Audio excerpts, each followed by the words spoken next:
episode of 2021 for the On the Guest List podcast with Foxtrot and the Get Down, White Sox Dave, Kenny Carkeet, and Dante. It's been one hell of a year, and we ended with an outstanding conversation with our friends Congo. Are they friends? Are Congos friends at this point, or are they our enemies? I don't know.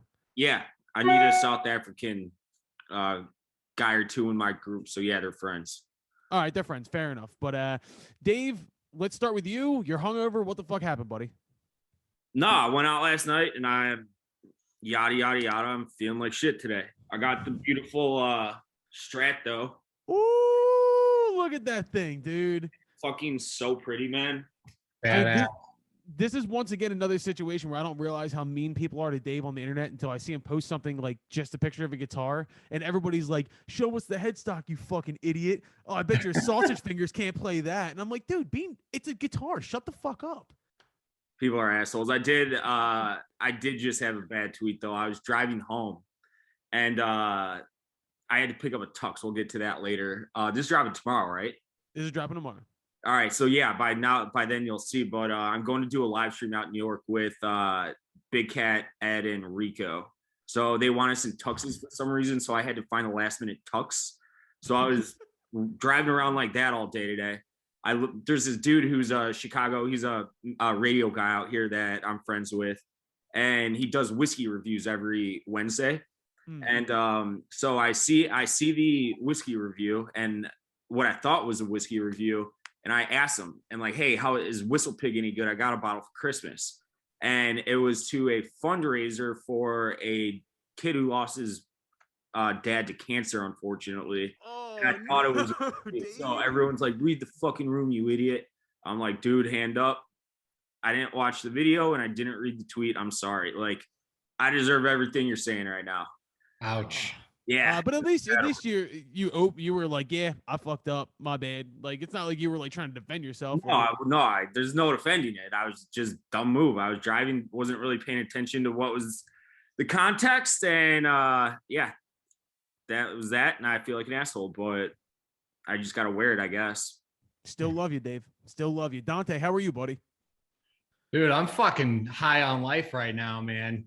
Why? Ghislaine Maxwell just got found guilty. I'm like in disbelief. I thought there was no chance in hell that was going to happen. And the justice system restored my faith in it. I'm fucking, until something comes out that explains why this outcome was reached, which I'm sure will happen. I don't want to get my hopes too high. Until that happens, I'm going to be happy. Bro, isn't it weird, like, watching the whole, like, trial unfold on the internet? Because we really didn't get to watch it at all. Like, it was blacked out on most places. But there's, like, this weird thing where I always say there's certain people who, like, want COVID to win. You know what I mean? There's that section of Twitter who are holding on to it for dear life because that's all they talk about. There was this, like, weird vibe on the internet in some places, like we shouldn't care about this. Are you fucking kidding me? This is, like... the trial of the century where we can uncover the dirtbags who like secretly run the world in a pedophile ring. Like, it's actually right in front of us. And Dante, you've been on top of it more than anybody. Dante has been. He's been all Seriously. over. Yeah, it's been fucking nuts to me, man, because it encompasses so much more than, I mean, child like sex trafficking. It really doesn't get any worse in my book in terms of heinous crimes. Oh yeah. But that's like the top layer of this. It involves politicians, media conglomerate like heads, billionaire. I mean, this reaches tentacles into so many different like aspects of how the world is run, and for people to just, turn their head to this is just, I mean, it's just like fucking it's insanity, dude. We live in a fucking bizarro world. I don't understand anything anymore. Dante, you should run a news corporation, dude. I would love to watch Dante's news channel. Dante will run for office one day, I guarantee it. Some sort of office. Oh my dude, God. I can't stand having an opinion, man. If you have an opinion online, it's like you get attacked by both fucking sides. It's like I'm on neither side. And I have both fucking sides like attacking me and like calling me a fucking QAnon on one day and then calling me like a bleeding heart liberal, like communists the next day. It's just like, what? These people are just fucking insane. Dude, it's my Whatever. favorite thing. It's my favorite thing about you, honestly, is the fact that you have opinions that don't subscribe to one side or the other. I feel like all three of us do. Yeah, like dude, a lot of people do. They're just afraid Yeah. to fucking speak up about it. I'm starting also more.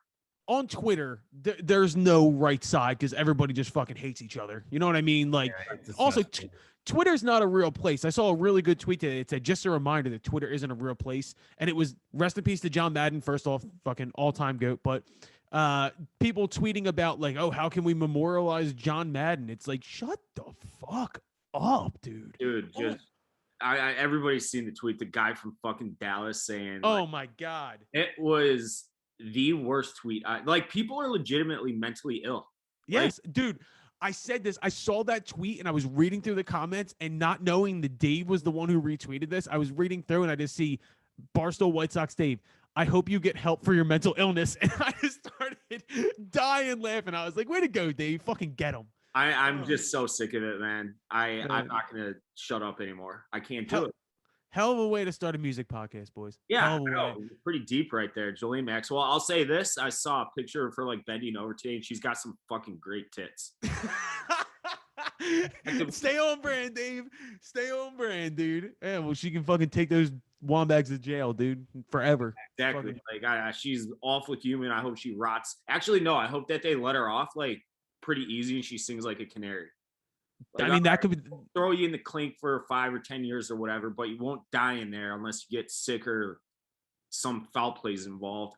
But if you tell us everything, she'll be dead in a day. Seriously. Yeah. She'll be dead in a day. I saw another great tweet, and it was like, reports indicate that Jelaine Maxwell has died due to a self-inflicted drone strike on her prison. And I was like, that's good. I like that. But boys, obviously we don't have Kenny here right now because Kenny's out trying to find corona tests because he might have been exposed. We don't know. Everybody's getting it. I just whooped the shit out of coronavirus. I really did. I put it in a headlock and gave it a fucking noogie. I feel amazing. I feel outstanding. Dude, I was still like putting the mask on and running at night when I had it. Like, and I had 1 day of symptoms. That's all I had. But Dante texted me. It was like, yo, can you get your hands on prednisone, which is like a steroid? And I did. And I didn't know steroids actually like are basically like meth.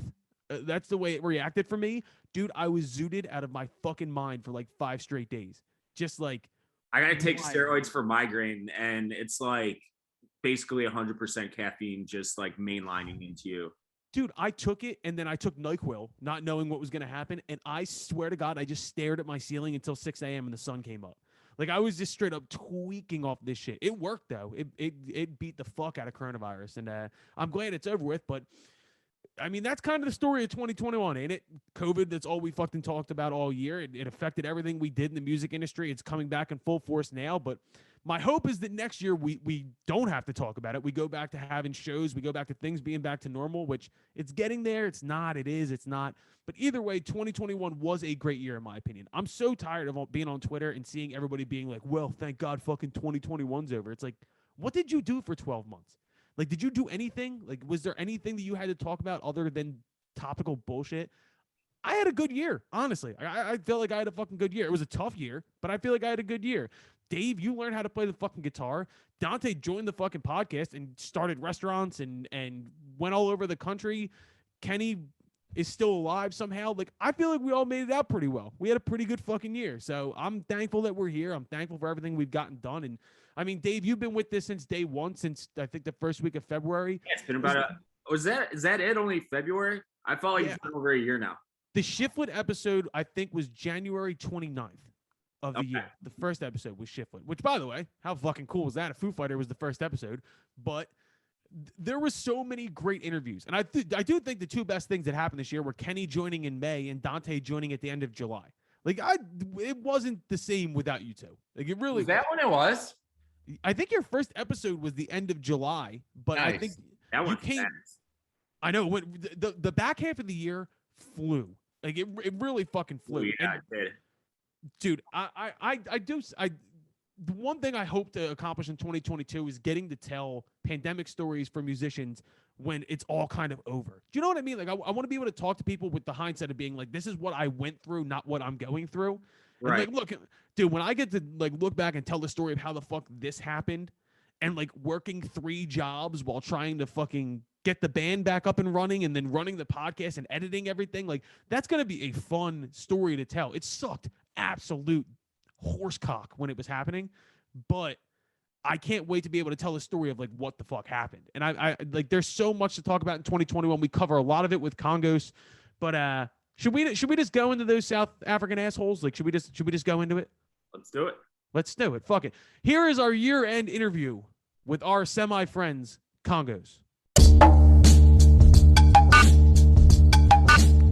All right, I'm not even going to do the big intro because I only do it for people who deserve it, but we have Kongos here on the podcast. Gentlemen, how are you today? Very good. Who are you? What's your name again? Yeah, exactly. Fuck you guys. I'm not even going to go into a deep, long-winded intro, but we were talking off air about Kenny apparently had gotten into a fist fight recently, and I thought we'd start with that. Kenny, what happened, dude? Well, so we were at dinner outside in Santa Monica. My sister and her husband have like an 18-month-old, just a baby in a crib, or not in a crib, in a stroller. And there was like this couple who were like yelling at the waiters and like causing a whole scene because they were fighting with each other and they were drunk, right? So like my dumbass sister starts going like, bye, Karen, and starts like, really egging them on. The guy gets up and like steps up to our table and like really steps up hard, and my dad actually shoves him back, who's 70 years old. My first thought is, well, my dad's gonna get punched in the face, so this isn't good.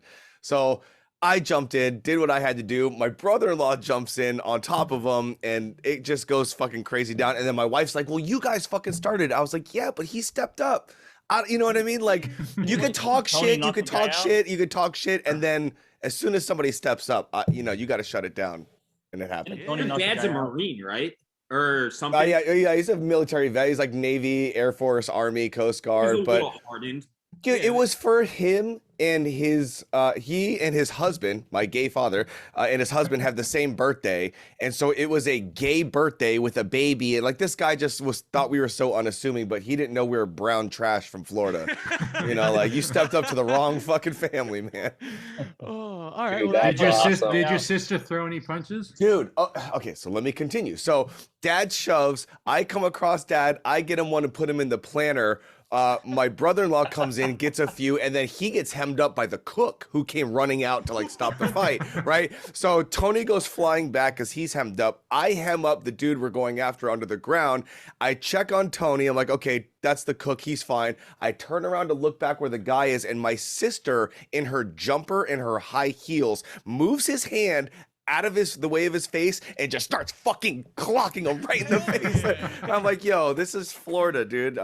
Man, we ain't from Santa Monica. That's like par for the course down there. I feel like that's just an everyday occurrence. This is the Orlando area, right? So we're talking like. Yeah, well, this happened exactly. This happened in Santa Monica, so he may have thought we were a foo-foo little gay couple family in Santa Monica, but little did he know that we are full trash from Florida. Dude, that's great. That you must be the servers' heroes. Like, they were like, dude, thank you, blah blah blah, get out of here. We're like, dude, I don't need a thank you. I was just like, homeboy stepped up. I don't know. I tried to explain it to my wife, but she thinks I was in the wrong completely. It'd be so cool if this story was true. Yeah. I thought this was going to be Kenny being like, put a mask on, idiot. And then I thought that's how the fight was going to go down. I thought I'd fight somebody over a mask? I don't care. Did you see that video of a lady on a plane yelling at some dude about she didn't have a fucking mask on? She spit in his face. Shut up. No, I didn't see that one. Fucking maniac. Yeah, Kenny was in the airlines is like, if aliens came down to Earth and they wanted to see the worst of the human species, they just jump on a commercial airliner. Facts. You see that's a hell of a way that to episode start of Louis? Remember the old Louis C.K.'s old show where he's on a date, it's going great, and then they're at some diner and like 4 13-year-olds start picking on him and want to fight him, and he refuses to fight, and then the girl just loses all interest in him and doesn't up right there. Like, oh God. Well, really captures perfectly that thing. That's a hell of a way to fucking start the episode. But Kongos Brothers, I have a question for you because we've been getting into it kind of passive aggressively on Twitter. What's your No, problem? it's aggressive. What's your problem with Kanye? Kanye West, Yeah. dude. Wait, I haven't been on Twitter, so I don't. It's been me. I thought just think so. he's hands down the most boring person on earth. Like Boring. Wait, of all the adjectives you could use, boring is the one you chose. Like that's how boring he is. There's no other. Like I can't even say anything Oh, exciting. the Beastie Boys are more boring. That's true. Dude, I keep like the podcast will post something being like, "Is this Kanye's best song?" And 3 seconds later, there's a quote tweet I from always see KONGOS, that. Yeah. and it's like, "Wow, the most interesting person alive, Kanye West. I can't believe how interesting he is." And I'm like, "Fuck you guys, man." I'm joking, but I'm not. I really find him to be horrifically fucking boring. Like the most interesting thing about him is the fact that he's huge. Like he's undeniably captured something in the attention. Like I wish I could do that. So there's probably an element of jealousy from me.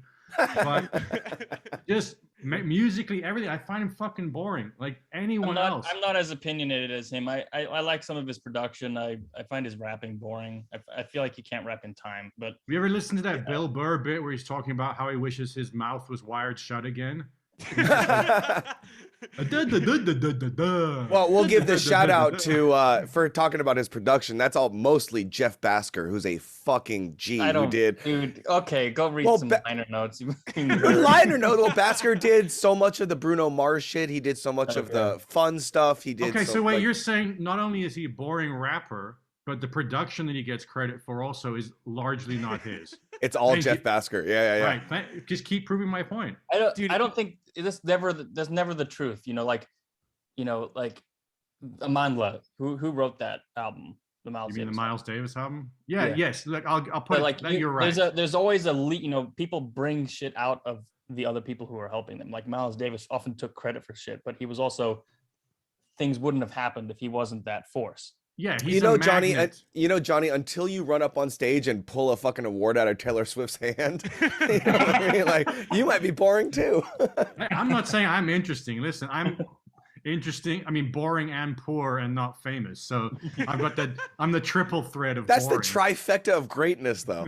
Yeah, I was gonna say I can't help but think like, what is Kanye West sitting around being like, "Fuck Congos"? Like, do you think he's like That'd be somewhere? awesome. That'd be Yeah, that'd be sick. great. Yeah. That'd be great PR. It'd be Well, I mean, unbelievable. What It if would he be. It'd said, be fucking great. "Fuck Kenny Carkeed's branded pillow in the back corner"? Yeah.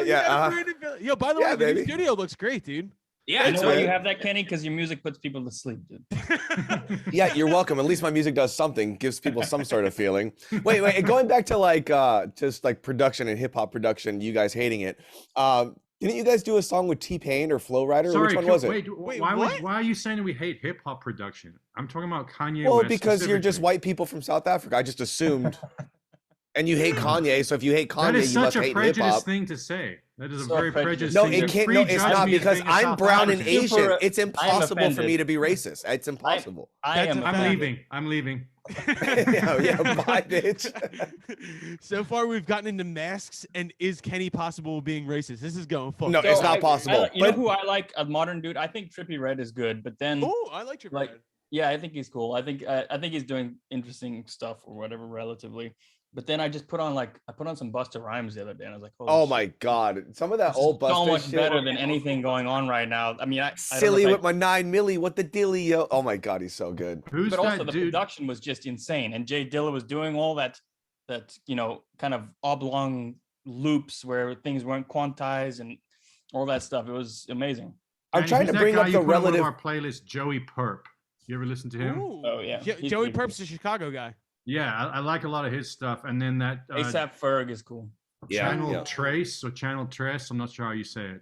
It's more like weird house music, but with like verses rapping over it. It's really. I'm cool. trying to bring up a relative point that I actually think is cool and one of the few cool things that you guys have done. It's like, Relevant. The what word was is that relevant. fucking? No, the word is whatever I say it is. What was it? T-Pain or Flow Rider that you guys did a song with not too long ago? We were in the studio with T-Pain. It hasn't come. We're hoping that it makes the cut on some kind of album. Did How I did hear? I that think happen? I heard it. Yeah, you've heard it. Yeah, it's cool. fucking great. It's Yeah. really good.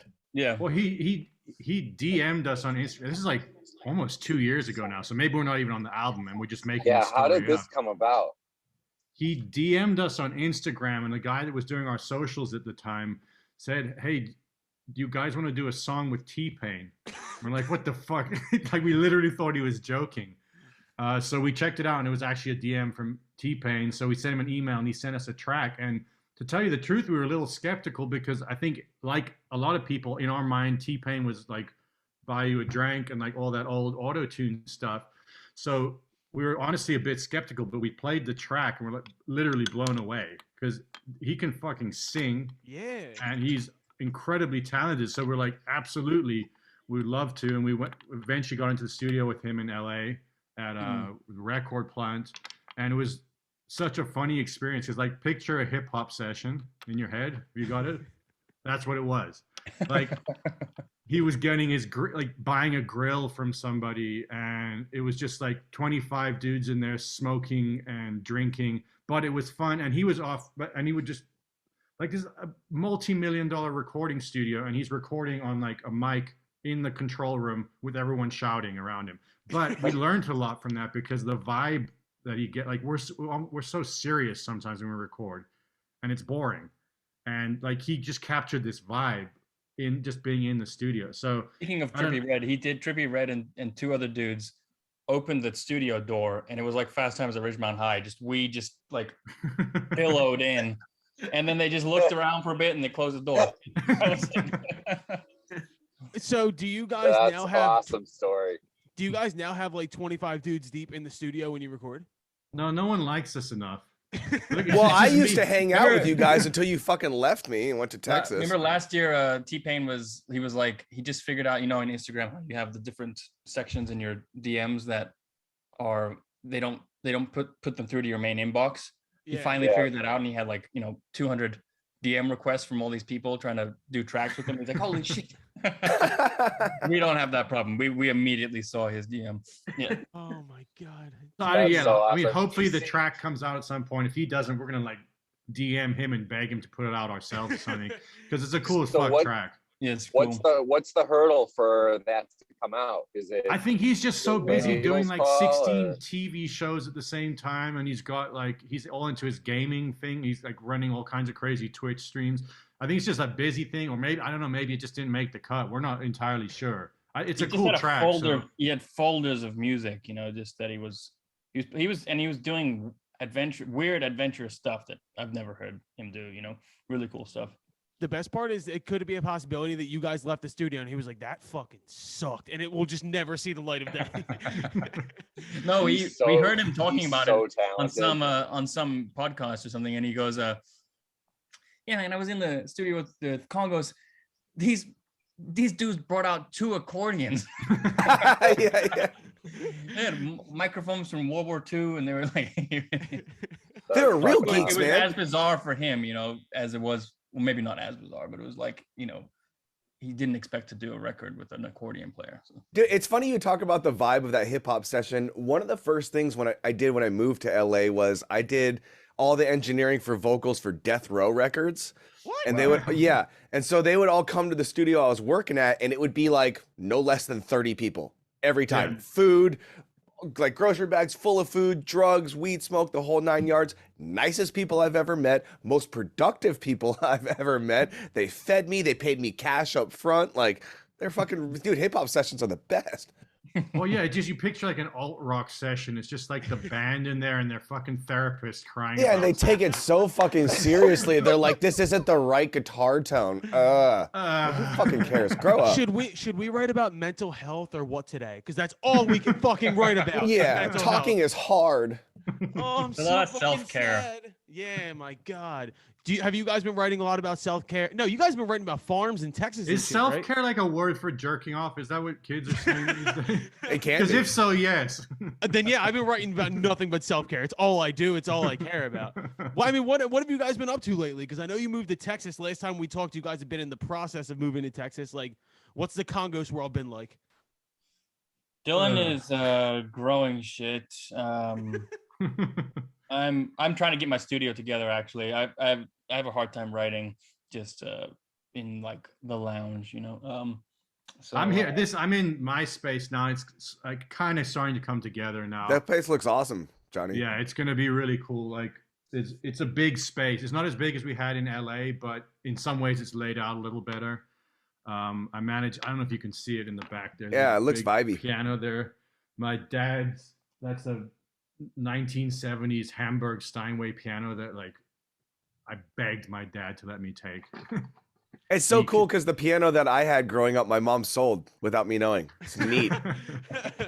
Well, you got to so show some badass. talent and like potential on it. Oh, right. Yeah, my mom's like, oh, you suck. When are you doctor? Here's a wakeboard. I actually wanted to ask you guys, what was it like growing up the sons of an accomplished musician? Like, could the four of us, I don't think, could be more detached from that kind of lifestyle. So how was it different for you guys? I feel like, I was never really aware of his musical career or anything like that, but it was just like endless varieties of music, and so what did you think he did? No, I mean, I wasn't aware. I'm just, as like a 5-year-old, I was like, oh yeah, my dad did music. I don't know. But it was like, you're listening to shit that you wouldn't be exposed to normally, So there was it was endless variety. It was just such an important part of our life was music. It wasn't like an argument trying to convince our parents that we wanted to get into the music business or work in music, Was he like Joe Jackson with you guys? No, and it shows because we're way less successful. I wish he had been. If only your dad would have beat your ass from time to time. Yeah, go outside and get a switch. I wish he was, and I could dance, and I would have a second career. Were you guys like, how kids grow up and they think their parents are the biggest dorks ever? Did you guys know your dad was cool as shit, or were you guys like, dad's a dork? I bet you every parent, no matter, it doesn't matter if their dad's, I don't know who's cool these days, Kanye West, but like, every kid has that awkward thing with their parents where they're embarrassed by them, but never really like that much, because our parents are actually cool regardless of the music business thing. They're like very cool parents. Like we grew up in a Greek community in South Africa, so everything was very close. Like there wasn't as much of a separation as I find here in America there is between like generation. Like, it's like parents, kids, fucking stay away from each other, like talk shit about each other. There was a lot more like everyone hung out together, I mean, I get mad in these Boring. situations because Kenny. Yeah, I was gonna say Kenny's dad is like a fucking accomplished fighter pilot. Your dad's a famous musician, and I've brought this up numerous times on the podcast. And my dad's an unemployed contractor, so I don't know what the fuck how this happened. Like, what? Like being in your house. Was there any pressure for you to be musicians? Yeah, but they get diminished with each son. So like, I'm by far the worst piano player. There was pressure that we learned. By the time I got to 11, he's like, "Oh, fuck it." That you cared about it, right? Like, do you actually gave a shit about it? No, they were real strict that we learned music like almost more important than like learning at school. But there wasn't any pressure like, I want you guys to be in the music business or be a band. They just believed that music and learning to play the piano, guitar, whatever is important. I got a question for you.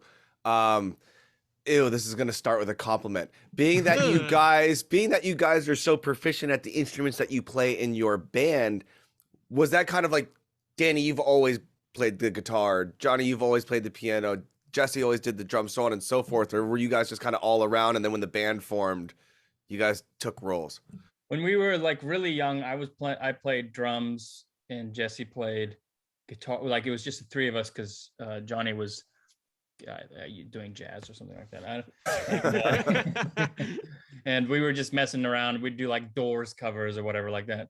And then I started to play the guitar. And then actually the initial iteration of the band, there was a bass player in the band, a non-brother, and Dylan and I played guitar.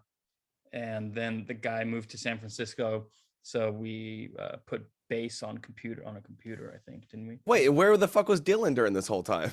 Then we got sick of playing with the track bass, so Dylan started playing bass, and that's where we actually became a band, was because we started just playing like long sets. I don't think I've ever seen Jesse hold a guitar once in my life. He does. He on all of his records, he plays usually some rhythm guitar. That's why it's like that. Who caught the shit end of the stick and had to wind up playing the accordion? It's Johnny boy. He stubbed his toe on one during one of those. My accordion's there in the corner. The accordion. Is the accordion like a South African thing? The accordion is an Italian everywhere in the world thing. It's like Yeah. one of the most ubiquitous instruments because think about it. You can pick it up and walk around with it like you can a guitar or whatever, but you've got all the facility of a keyboard. The There's plus accordion and is a minuses to the accordion. the accordion is a pawn shop instrument. Yeah. Well, like after I think it was after World War II, it was Italy's #1 export was accordions because they were manufacturing all these accordions and they were loud and portable. So they kind of took over in all kind of folk music around the world. And the downside of that is that they're fixed in their tuning. So a lot of folk music, which is played on stringed instruments or sung or whatever, they have these interesting different tuning systems, and the accordion kind of started to drown them out. So, the accordion is great, but there was this negative side of a fixed instrument becoming so popular in folk music. For those who don't know, who are listening, the accordion has keys on one side and a shitload of buttons on the other side. And when I toured with these fucks, I was like, Johnny, teach me how to play this shit. How do you play these buttons on the side? What do they mean? And Johnny's like, I don't even use those buttons, man. I just use the keys on the side. I'm like, oh, you cheater. If you see a Russian accordion, I think it's called a bayan accordion. It's buttons on both sides. That's fucked up. Utterly because they confusing. want no one bro. to play it. Yeah. Well, we brought you guys in for a reason too. This is our year-end episode, and kind of you guys are kind of in Dave's camp where it seems like you hate everything. So I kind of want to ask you a No. question. I want to ask you a question. No. Just Is Kanye there- West. Is there anything this year that stood out to you that you actually really did like? There's an album I really, really like. It's called I gotta look it up. I just forgot the name of You it. liked it so much you forgot the name of it. Yeah, I forgot the name of the album. Neat. It's a Love in Paris. It's Stefan Grappelli. I think it came out this year. It's like March. I think it came out March. Came out in it features- 1973. Yeah, Django Reinhardt a lot on it. He's a singer, violinist, rapper, multi-instrumentalist guy. It's a really good album. Yeah, check Shit. Stefan I don't know. Grappelli. I mean, honestly, we probably do sound like haters, but I don't listen to a lot of current music, particularly not alt rock. That's something that the reason Kanye West is not the most boring thing on earth is because alt rock is around. And it's so sick that you guys literally specialize in alt rock, and you're like, I don't listen to that garbage. All right, answer Listen. me this, dude. What happened in alt rock? What the fuck happened? Alt rock. I don't know. People Maybe- started having feelings and started caring. Like, grow up. Who cares? Make some good music. Like, Did you see that tweet I did from Chevy Kenny about the alt rock conspiracy? no, which one? is Dude, it? Danny's tweets are so good. Sometimes it takes me a day to understand what he's saying. Oh, What's the alt rock conspiracy? yeah, let's hear this beginning and end. It's that. I'll read you. This is in the voice. Do they know who Chevy is? They do know who Chevy is, yeah. I've just discovered a terrible scourge called the alt rock. Started in the early 90s by Kurt Cobain, it has evolved into a fascist wing of the Conservative Party. Initially, Kurt was interested only in preserving the role of the electric guitar in popular music, but after David, his drummer, took over the band, it became something much more sinister. Since then, Rich Mitch McConnell and Mitt Romney, owner of the Civic Center, have been funding most alt-rock outfits. Many of these bands don't even know they are the mouthpiece of the far-right agenda. Specifically, bands like Coldplay and Radiohead are the most oblivious. Certain bands like the Foo Fighters are aware, but are too addicted to the accolades they receive for their guitar solos to stand up. The only hope is that new and potentially reachable alt-rock outfits like the Black Keys and the Lumineers decide to stand up to their handlers and begin making better music to get haircuts, take a shower, clean up their act. Jesus Christ, dude. When their drummer David. But it is true. It is That's true. gold. This whole fucking thing is falling apart because, like, yo, your guys fucking like the moment in the sun for Kongos and AWOL to be like the leaders of the alt rock movement. Like that shit was popping. There was like good music coming out besides you guys, which weren't good. But like, what the fuck is going on? Because I mean, I kind of live in that world. Kenny lives in that world. What the fuck is it? I mean, think look, that I know- alt rock is not a leading. It's not a leading genre. Is most of the time. You know, occasionally some really interesting shit comes out in every genre, obviously. But I feel like what's happening now is they chase pop. I think pop is actually way more adventurous than alt rock or alternative. You know, and there's that like they've blurred the line between the two. So now all of the people who are not really good enough to be pop stars are trying to make pop music. You know, Yeah, like they're yeah, just Um, 100%. But it's also that the labels and all the big like powers that be, man, are using alt rock radio as testing grounds for pop. So you're not actually seeing true alternative music in there. You're seeing it. It's basically like the feeder, like the minor leagues, where they just try it out. Okay, it clicked at alt radio. Let's see if we can push this to the top 40. Yeah, and there's so many 100%. like even in the alt rock world. Go ahead, Dante. No, and you're exactly right, because I mean, a great example over the past 2 years, I beat to death on this podcast, is you take a band like AJR, who was very, alternative sounding, and now they're as pop as it gets because they crossed over. And I feel like once you get branded as a pop act, there's really no going back. It's because he wears that stupid fucking hat all the time. All the time. I know you hate him, but I used to. I don't hate him. I just hate that fucking hat. Like I saw him play 118 degrees outside in Vegas with that fucking hat on. Grow up. We can go down the list. You can think like Vance Joy falls into that category. Yep. There's Hoser, a lot all of them. Yeah, go to. I'll explain. I think why a lot of that happens, because when Come With Me Now went big, they crossed it to pop, and our record label became obsessed with going to pop, and it was great because we made a lot of money from it, and like we're not complaining, but the mentality then became 100%. How can we get another song to stick at pop radio? And that's not what we were. Like the fact that Come With Me Now crossed to pop is basically a fluke. I'm not shitting on the song. I think it's a good song. It's got its merits, but the fact that it went pop was just like everything aligned for some miracle for a weird song with an accordion. It's the same exact shit with AWOL and Sale around the same exact year and same time. Like that was an interesting thing. And now with the alt rock, God, I sound like a grandpa, but now like, there's still younger generations in all genres, including alternative. But now like the bands that I work with, the up and coming bands, they're like, well, the label wants TikTok click-throughs. They want fucking save rates on this and blah, blah, blah, blah, blah. And you're like, well, how about you start with a fucking song first?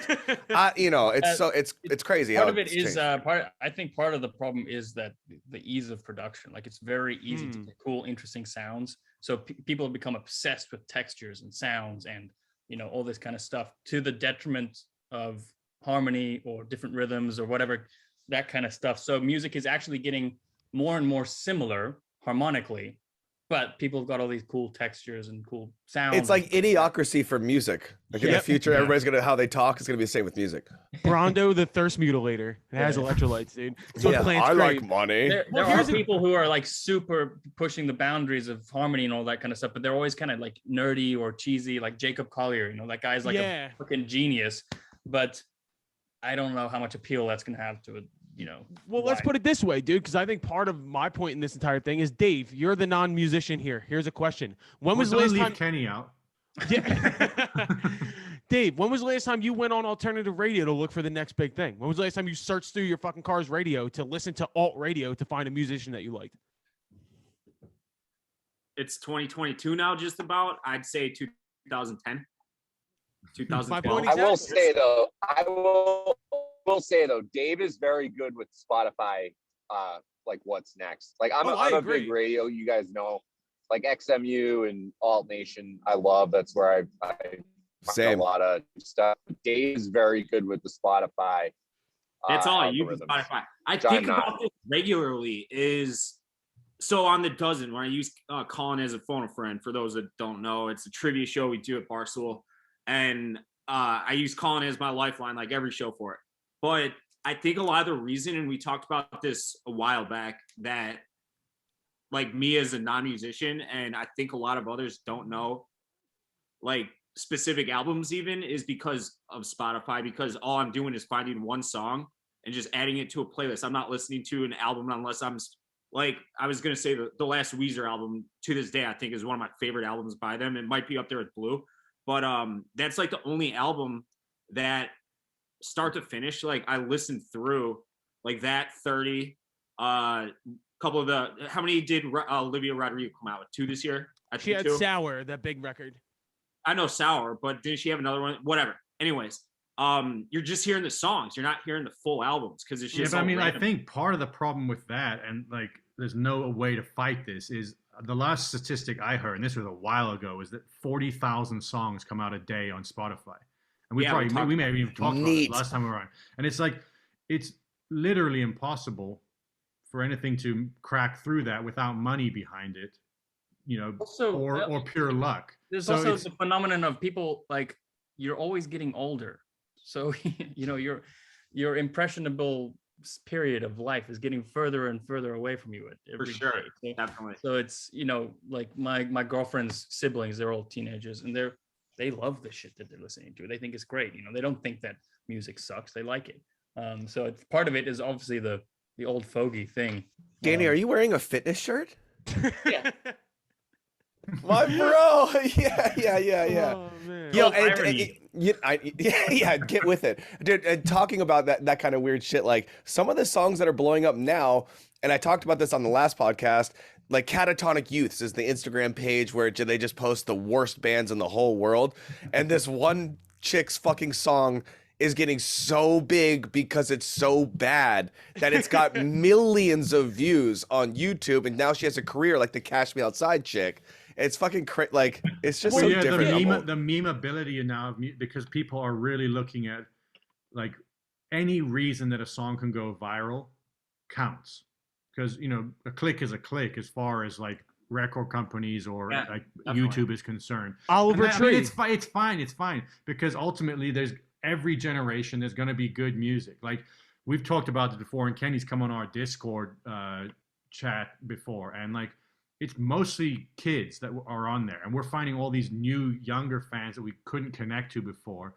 And it's like you always think every generation is like they've lost it, they're not going to have good music, but these kids are listening to cool shit, they're finding and discovering cool shit, and they're making cool shit. Every generation thinks I'll post I'll send someone a link to Kenny, have you seen Ariel Posen, the guitarist? I mean, that sounds familiar. Not alternative, but he's not all. He's a Canadian. I dare say that word. Ew. Blues guitar, but he's fucking amazing, and I just discovered him this year. He's really good. I think like one of the things you guys did say though is the money behind it and stuff like that, and I think most bands and most people are figuring out that like that money funnel is getting tighter and tighter as the industry changes to just like pushing one or two really big artists.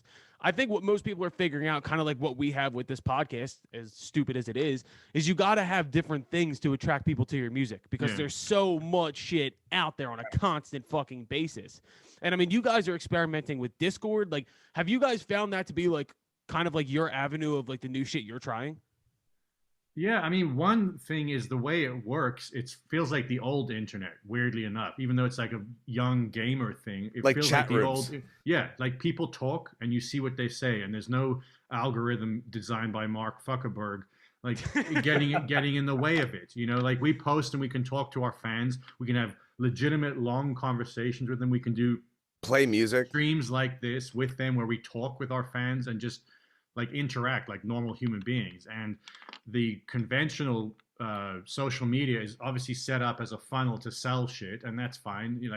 As long as you understand that's what it is, that's what it is. But for us, we're the product on Instagram, because no matter how many followers we've got or YouTube and that, it all funnels towards selling ads for the platform.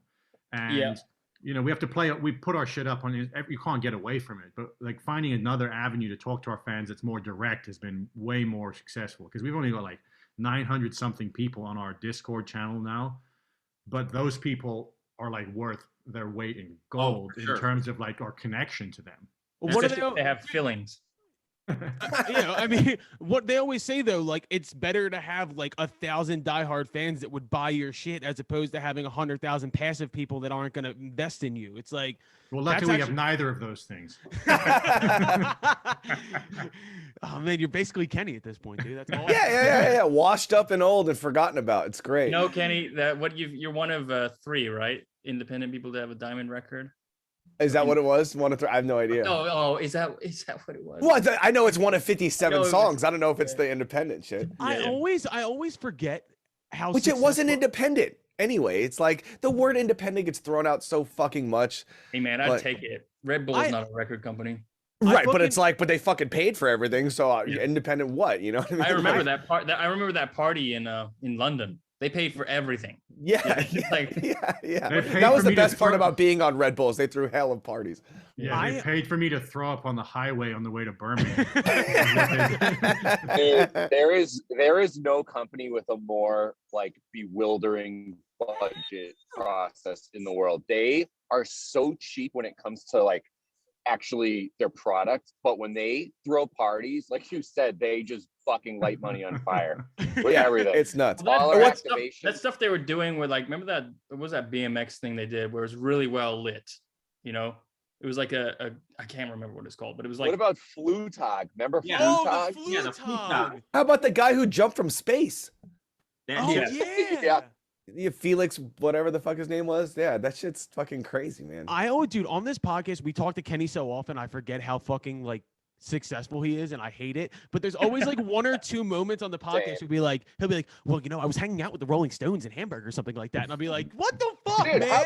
how about when he just nonchalantly brought up he used to engineer for Death Row? Yeah, I know. That's what I'm talking about. Yeah, we had a Yeah. whole episode on that. I mean, it wasn't in the prime of Death Row. It was definitely the fucking scraping the bottle of the barrel kind of fucking guy. Did The Did death throes of Death Row. Did Suge Knight hit you with his car? Dude, I wish Suge Knight was there. It was just like the D-list guys doing blow in the fucking tracking room and like eating chicken and like. But again, Remember when the nicest remember when people they I've ever met. rebranded? Remember when they rebranded to The Row? Was it Oh, those yeah. days? Yeah. That was yeah. like when Murder Inc. became the Inc. It's like you still Yeah. Murder Inc., bro. You're still Murder Inc. Yo, I want to go backwards a little bit. Speaking of murder and all this stuff, so that chick that I was talking about, that like Cash Me Outside kind of chick, she got signed to Hollywood fucking Records. What? Off of a joke. So let me show you this. Can you fucking guys see this shit? Let me show you this here. Let's see. Can you see that? Yes. Is that Basquiat in the corner? Ugh. what is this? I can't hear it. Oh, Yeah, I can you can't share- hear it, but I can Oh, see you can't it. even. Oh, Yeah, fuck. man. I wish. Oh, I don't know how to make you I don't hear think it we then. need to hear this. Ken. But dude, 2 Yeah. million fucking views. She's going, fuck them all, fuck them bye, bitch. I get my money. She's Dutch from the Netherlands. She That's got weird. blown up for having an awful song, and now she's signed to Hollywood Records. It's and has 2 million views on Instagram. It's the So craziest shit. she'll be working with Dreamers in no time. Yeah, no, I mean, Dreamer. She'll be working with T-Pain in no time. So what does that do mentality wise to someone that is really talented, really hardworking, fighting to break through? I mean, is that just soul crushing? Okay, so you're seeing talking to stuff like me. that? Yeah. No, it actually drives me in the exact opposite direction. It makes me want to try different things that don't have to do with the exact music industry. It makes me want to come on here and talk shit because I know that if I'm going to live in Philadelphia and I'm going to be an idiot who talks shit and makes music, I'm going to have to find a different lane than a Dutch girl saying fuck them all who's going to go viral and sign a Hollywood record. So it just makes me want to kind of like find my own lane where I can actually not have to sell my fucking soul to Los Angeles. That's my goal. Well, I think listen, I that, sold my soul to Los Angeles, and I can tell you, I want my money back. yeah, no, it's pretty good. But you didn't get a good I ass. have a good agent. I don't know, No, man. but there was there were like, we keep going back to T-Pain, but I feel like that experience with him, he was a force of nature in this, like he had an actual presence. You don't often meet people with that extreme amount of, presence and energy and stuff like that. And he's been through that thing where he became the auto-tune guy when he's a real singer, Yeah. And then Did you see that documentary? Jay-Z did that album Mm. or whatever, where he was talking shit about auto-tune. So he kind of became a pariah and all that stuff. And he's now had this rebirth and all this through all these different things and the Masked Singer and all that kind of stuff. He basically seems to be like self-serving. Like he doesn't give a shit about anything anymore or anyone. And he kind of just does his own thing or whatever floats his boat, and it emanates out of him. You can feel it, because he's not trying There's to. a certain amount of it of like, you have to have enough money in the bank to be able to have the freedom sometimes to say that. Because if you're a struggling alt rock band and you've got to make it, like then you start like compromising basically, and we've all done it because you're like so desperate to just get shit to happen that you don't actually do what you want to do. And trying to find and achieve that mentality, sometimes it requires money. Sometimes it just, there's some people that are just, I guess, courageous or don't give a shit enough that are just like, fuck it, I'm gonna do it anyway, whether I fail or succeed. But seeing T-Pain do Did it you watch was The like quite Alpinist? inspiring. Did anyone watch that Alpinist documentary? Dude, it's So- so good. Yeah, I thought it was amazing. Well, I mean, Yeah. you bring up just having the balls to do it, even if it's kind of the dumb decision. I just know for a fact there's never going to be a time where a record label is going to come to me and 6 idiots from Philadelphia and be like, you are going to be the viral star of the internet. What if you left Philadelphia? Why?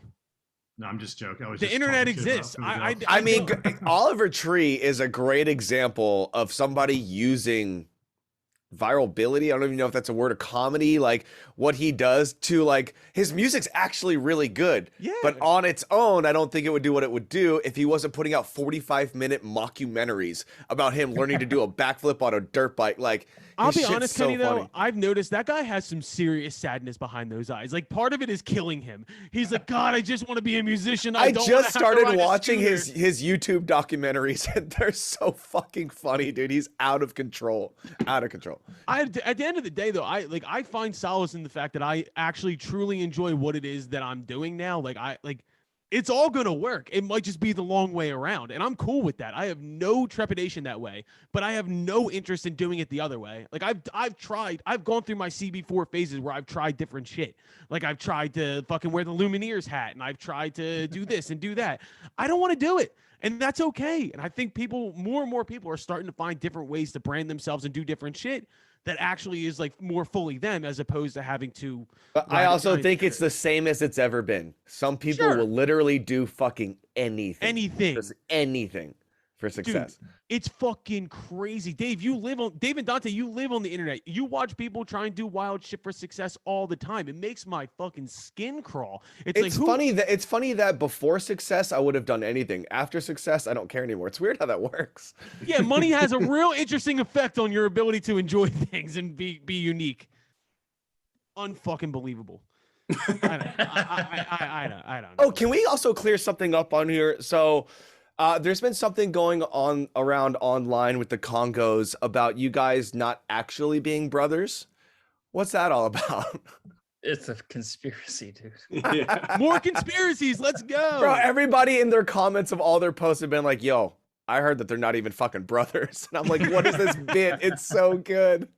I mean, well, it's like, it's not a fucking hidden secret. We've been telling everyone on our Discord, no matter what, whatever we post, just like say we're not brothers, like commit to it hard.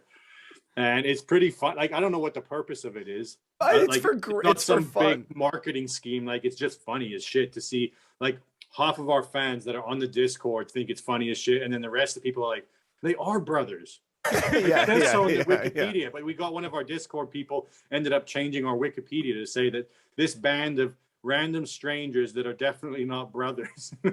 I love that we, so we got much. we got the idea when the first time we read our Wikipedia, when someone had put like we pissed off someone in South Africa because they just wrote they won worst band in South Africa in 2014, and we all killed ourselves. We were like, this is crazy. This is the second greatest conspiracy theory in music, next to Paul McCartney died in a car accident. Yeah.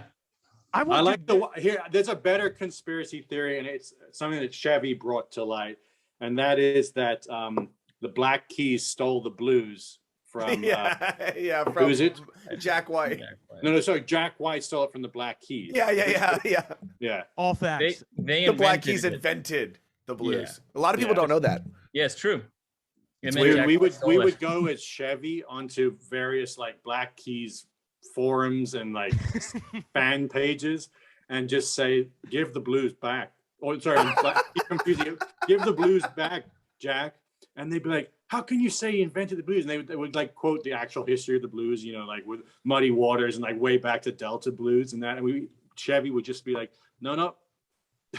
Black Keys invented it, and if Jack White doesn't give it back, it's just never let it go. It was fucking hysterical. Oh, those are such good bits, man. I wish I could totally see Jack White photoshopping himself into like sepia tone pictures of 1930s blues artists. Like, he seems like the kind of guy who wants the credit for like making the blues. Like I don't. You know, he's got blue hair now, and I bet he's like, I'm the first one who did it. And you're like, you fucking idiot. I actually tagged the Dreamers in that post and said, first he steals the blues from the Black Keys, and now he's stealing the Dreamers hairstyle.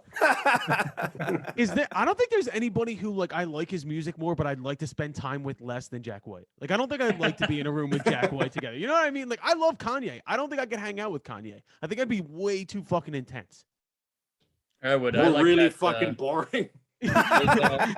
There's a great what's it called, that ninja from the Envoys. He's got that Vice story. No. Have you seen those? There's a great series where they animated like people telling stories. Oh yeah! Oh my God! Oh yeah! yeah. I thought she made me banana pudding. Kim Kardashian. Yeah, he was Dude, watching. That's a great thing. He was watching porn on a big screen with Kanye West while Kim Kardashian made the banana pudding. Right. We almost need to play that. That's fucking funny as shit. I just, who's the most? All right, here we go. I want to name drop real quick. Who's the most famous person you guys have ever met that you left the conversation? You were like, oh, God, that sucked. All of them. We didn't. I mean, I didn't think he sucked, but remember at the Today Show, Jay Leno walked in and he was like, he was normal. He had to get a laugh before He was like always leave the on room. doing a bit. Yeah. Like backstage at the Today Show, 4:30 in the morning, you're waiting to go on.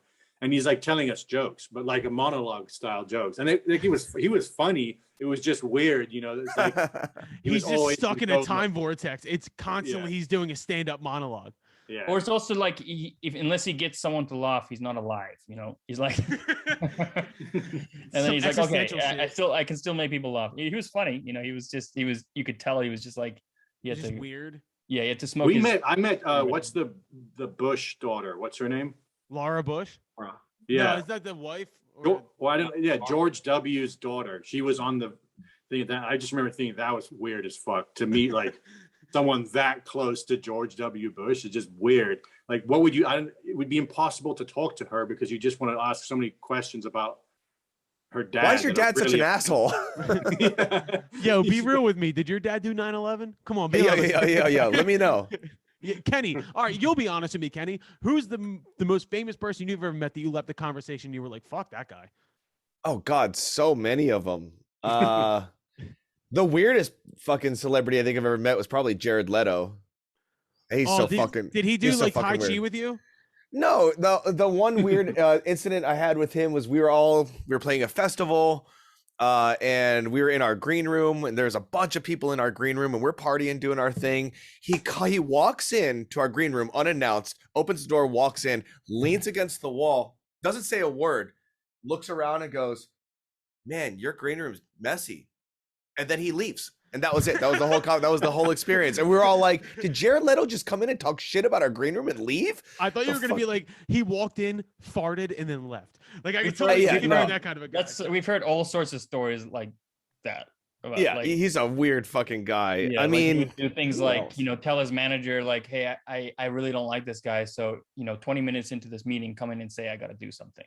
That's awesome. Yeah. And then the manager would come in and say like, "Hey, you got that thing?" And he'd be like, "I'm in a fucking meeting."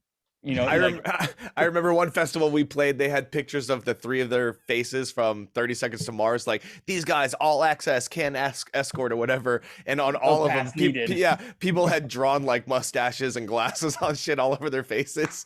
That stuff is always funny when it's like four dudes who look the same and they want to put like no pass. Yeah.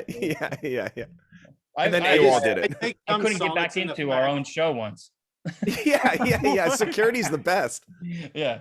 Jesus I take solace in the fact that Jared Leto, like, he's won how many Oscars, and like he's at the top of like the film game that you can get, and he's still basically struggling in his music career. And I don't even mean money wise, because like they played to like 300 million people in Eastern Europe and that, but like he knows that he hasn't like gathered the respect of being like a legitimate band. And there's some kind of funny. It's driving him nuts. My production. Like, why won't they respect me? My production manager used to manage 30 Seconds to Mars, and would go out on the road with them to like handle Jared, really. And he's told me some. I'm gonna get it wrong, but something about he always had to have a plane ready to go after a show with open destinations because they don't know where Jared wants to go until he gets off stage. Oh my God. Yeah, it was What like a that. douche. Yeah. Oh shit! Here comes Jesse. Everybody hide.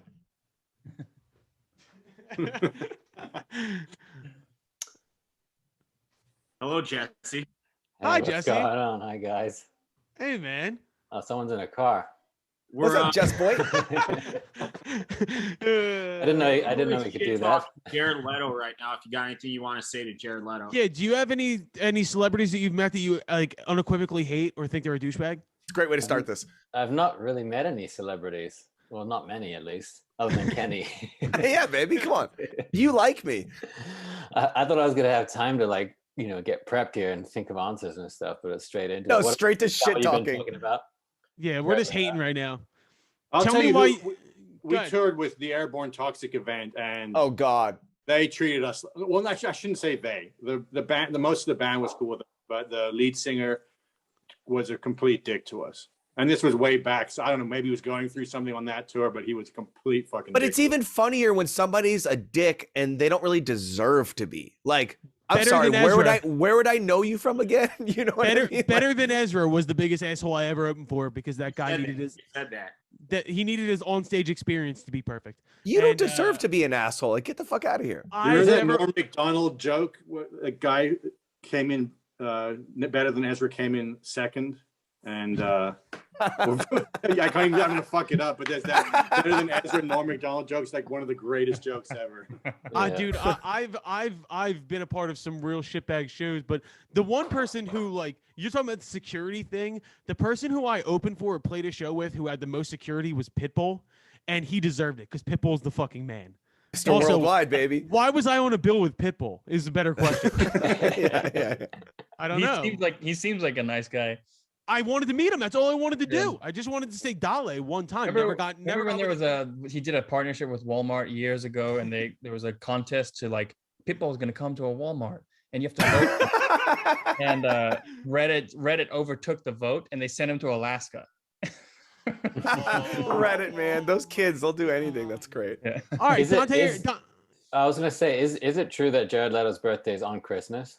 Or did he just is he take his Messiah? Is that a coincidence, or is that like you know what I mean? Is that real? Is he really say that, or is that the case? I saw it on trending on Twitter on Christmas. Happy birthday, Jared Leto. His birthday's whenever he wants it to be. You know what I mean? Well, he needs an open-ended birthday because he never knows when he wants to celebrate. I feel like I'm in the minority on the Jared Leto talk right here. Are you a Jared Why? Because Leto you've had great experiences with him. No, so we played a Bamboozle way back in the day when it was still a thing on the shore, and they closed out the day we were on, and I always assumed it was like you said, like it was just like a pet side project that he funded, and because he wanted to be a musician so bad. So I didn't really give them any credit, and then I went and saw their set, and I was not blown away, but I was very impressed. From what how many 360s did he do with giant balloons falling in the fucking sky, and his brother, who's so fucking yoked, barely playing drums, with like a full rack cymbal system and shit? Like, I've had that experience. You know that's pretty common experience. Seeing them close out with Kings and Queens, and like there was a good crowd there. That song's pretty. I'd say it's probably their best. I was like, wow, this guy's actually pretty talented. Yeah, but you also like MGK a little bit. I'm not even saying he's not talented or anything. I'm just saying that for whatever reason, he hasn't like gotten the respect of the music community. And no matter how many millions of albums or tickets he sells, like I know for him, it's still like he goes home at night and is upset about that because he's such a fucking high A. Like I've won all the Oscars, I've won all this, but like most bands don't consider, I don't know, they don't consider him in like a real band. We're like, you don't belong here. You know what I mean? Because you already have 300 million in the bank. It's a weird thing where musicians can become actors and they can get accepted, but it's very hard to go the opposite direction. Yeah, that true. is. Great point. Yeah, really true. Yeah, actually. Well, I think it's part of the thing is like when you have like skeptical, jaded musicians, and we look at somebody with $300 million in the bank, and we're like, oh, so you skipped a line? That's cool. Speaking of, have you seen the new? It's like a Dior commercial with Johnny Depp playing guitar in the desert and shit. You're like, what the fuck is happening for a wolf? Yeah, he's just playing so sick. Don't make me like him. Sauvage. Yeah. Well, but from what I understand, he did music first. Jared Leto wanted to be in a band before he became an actor. Yeah, I think that is true. Yeah. So, Oh, to well. his credit, Being just- good looking really paid off for him. yeah. Hey, Dave, Requiem for a Dream will still live on, I think. Yeah. Same. and now he's a fucking vampire in a Marvel movie, so we'll see how that goes. Dave, we haven't asked you yet. Do you have anybody who you unequivocally hate that you've met? I know who. I know one. Well, Fucking John Cusack. That's an easy one. He's a fucking cunt. I don't. Wait, let's go back. Let's go back a little bit because I don't know if the Congos know that I've Dave seen was this trending video. on Twitter because he got into it with John Cusack outside of like a I Sox don't game know. or something. Tell me about that. So Video, yeah. long story short, I got this little bullshit list where back it up to 2016. The White Sox traded every single player on the team that had any value of any significance. And they basically said, we're going to lose 100 games a year for the next couple of years. But right after that, we're going to rebuild from scratch and we're going to be good again. And I could see it like exactly what they were doing. And I knew that they were going to be good come 2020, 2021. So last year was a pandemic year, obviously no fans in stadiums all across the world, blah, blah, blah. This year they make the playoffs and it's the first game in Chicago, well, on the south side of Chicago where there's a playoff game in 12 years, actually, since 2008, 13 years. So John Cusack, Chicago guy, wear Chicago on his sleeve, blah, blah, blah. He was on this list where I said, if you even think about jumping off the Sox bandwagon when they're bad, don't come back on when they're good because they're going to be good. So I put John Cusack on it because he would constantly go to Cubs games. Fast forward to October of this year, I see him outside of the first home playoff game for the White Sox, and I was shit-faced out of my mind. I was super fucking pumped, ready to, celebrate my first playoff game in over a decade. So I walked up to him, and I'm like, hey, man, like, you're not supposed to be here. You're banned from the stadium. Like, go back to the Cubs side of town. Go back to the north side. And he chests me up, and he starts fucking doing the two-finger, like, chest bump thing. And I was like, whoa. So then I was like, all right, well, now I gotta like tell him what's up. So like, then I was like, oh, dude, no, like I'm serious. But I was just joking around at first. And then the next morning I wake up and like fucking Fox is hitting me up. The New York Post had articles on it. Edward Snowden was commenting on it. Yeah, Edward Snowden commented about it. Like the entire world fucking saw it. And I'm like, I fucking hate John Cusack guts. Because John was going off on Twitter too, like tweeting the gnarliest things about Dave, weird. just like ranting so hard. Everybody's like, "Holy fucking shit!" He was like, Dave's breath stinks. I mean, He I called was him a probably foul little pussy. boy. Foul little boy. So we monetized it and put sweatshirts out and everything. Yeah. Jokes on you, John. What about his sister? She wasn't there. He was there with some like 22-year-old completely fucking smoke show with big fake tits, and she was just like watching the whole thing, like, what the fuck's going on? She loves the Sox. Oh my Yeah, she god. loves it. So yeah, I love it. but that's the easy one. Aside from that, like on a personal confrontation, I don't think that I've ever been like, yo, that guy's a fucking cunt. And I'm saying cunt because I assume the South Africans in our midst love that word. I thought you were gonna say I'm gonna assume the South Africans are cunts. Oh, you guys Yeah, me too. cunt, right? Isn't that? Oh yeah, the word's fine. It's not that it's not offensive really. The South African version of that word is poes. P-O-E-S. Poes. Yeah, It's a fucking boost, mate. They have two words for cunt in Afrikaans. They have dus and pus, and dus is like endearing and pus is offensive. All Oh, right, the Dave, endearing you're- version. Dave, Yeah. you're using both of them now. I want you to start using those in random lexicon. Just be in a I know, I conversation. be will. like, I will. "Poofs."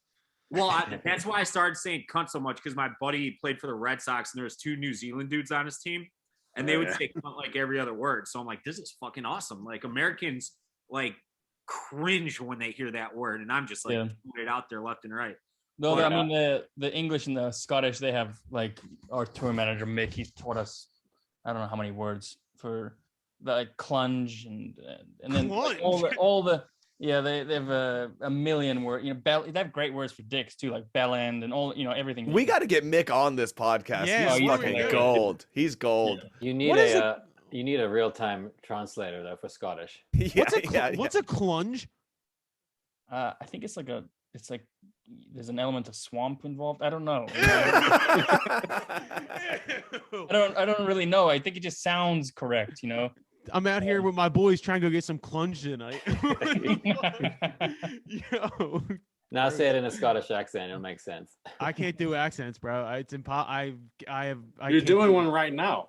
Well, yeah, I have my accent, but I can't do like a fucking British accent. I just wind up sounding Jamaican, and it's racist and terrible. And I don't. Like I it. love asking Scottish people to do an American accent because they're Yeah. first like what they hear us as. You're like, that's not what I sound like. They're like, that's Well, exactly what you sound like. I'm like, What's that joke about the British and Jamaican accent? You know, say beer can in a British accent. yeah. Yeah.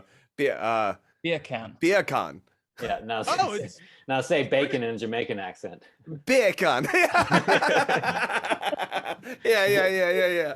All right, hold on. What's an American accent sound like to you guys? Popcorn, chewing gum. Popcorn, chewing gum.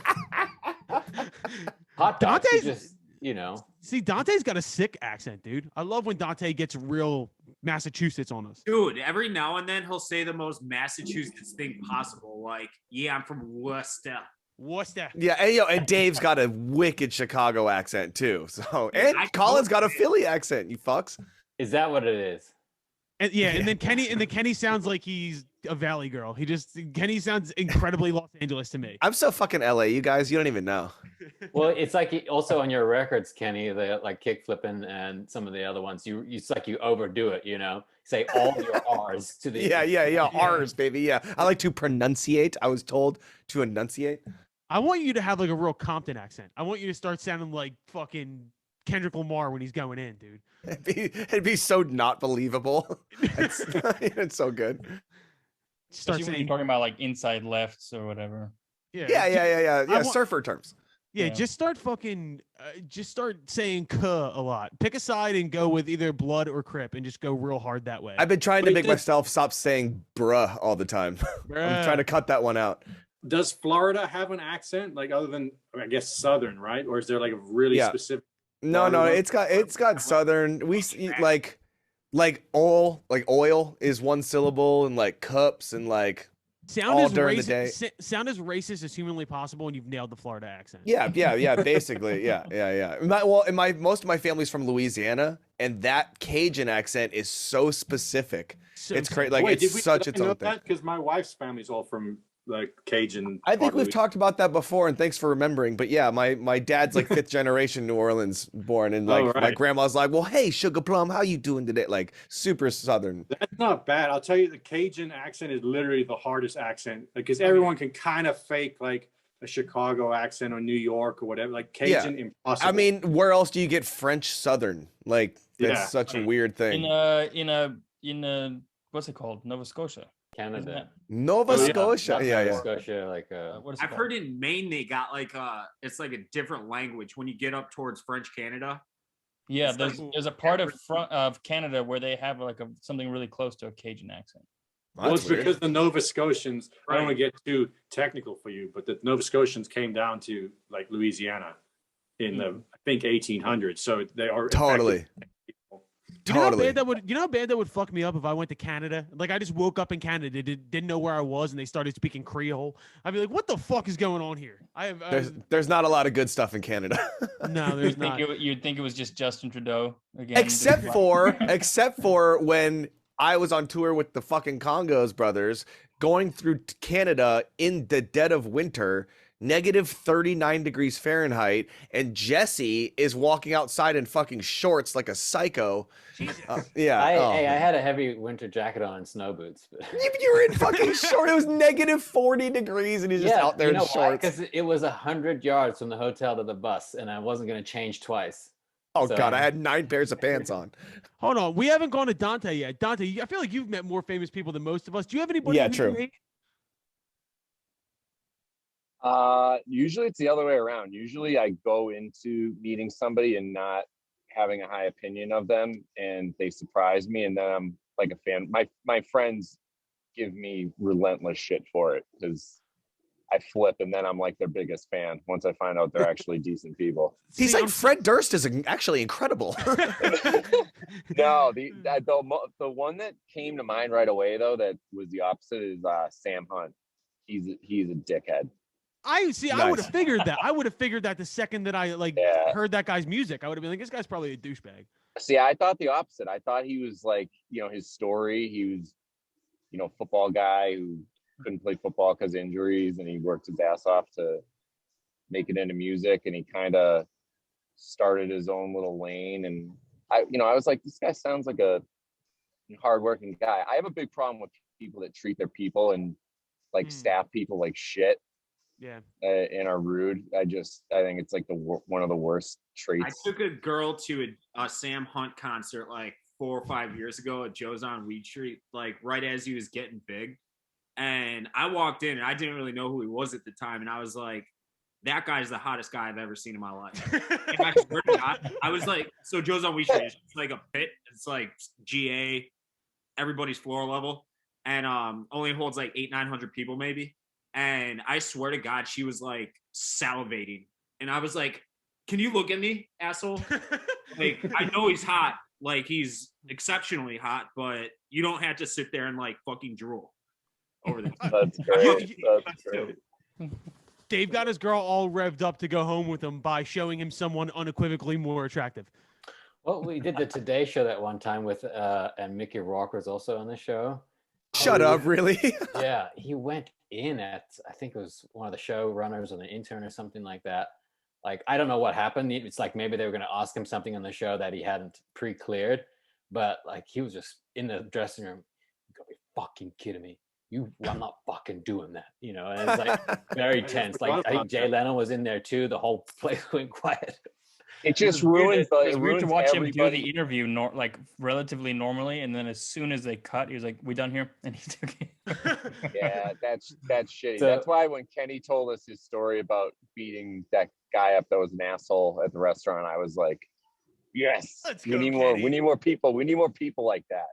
Who was it? Mickey Rourke? Did I miss that story? No, it was just some random drunk meth head in fucking Santa Monica. I actually, at one time, I almost got, this guy wasn't famous, but he was being a dick to all the staff.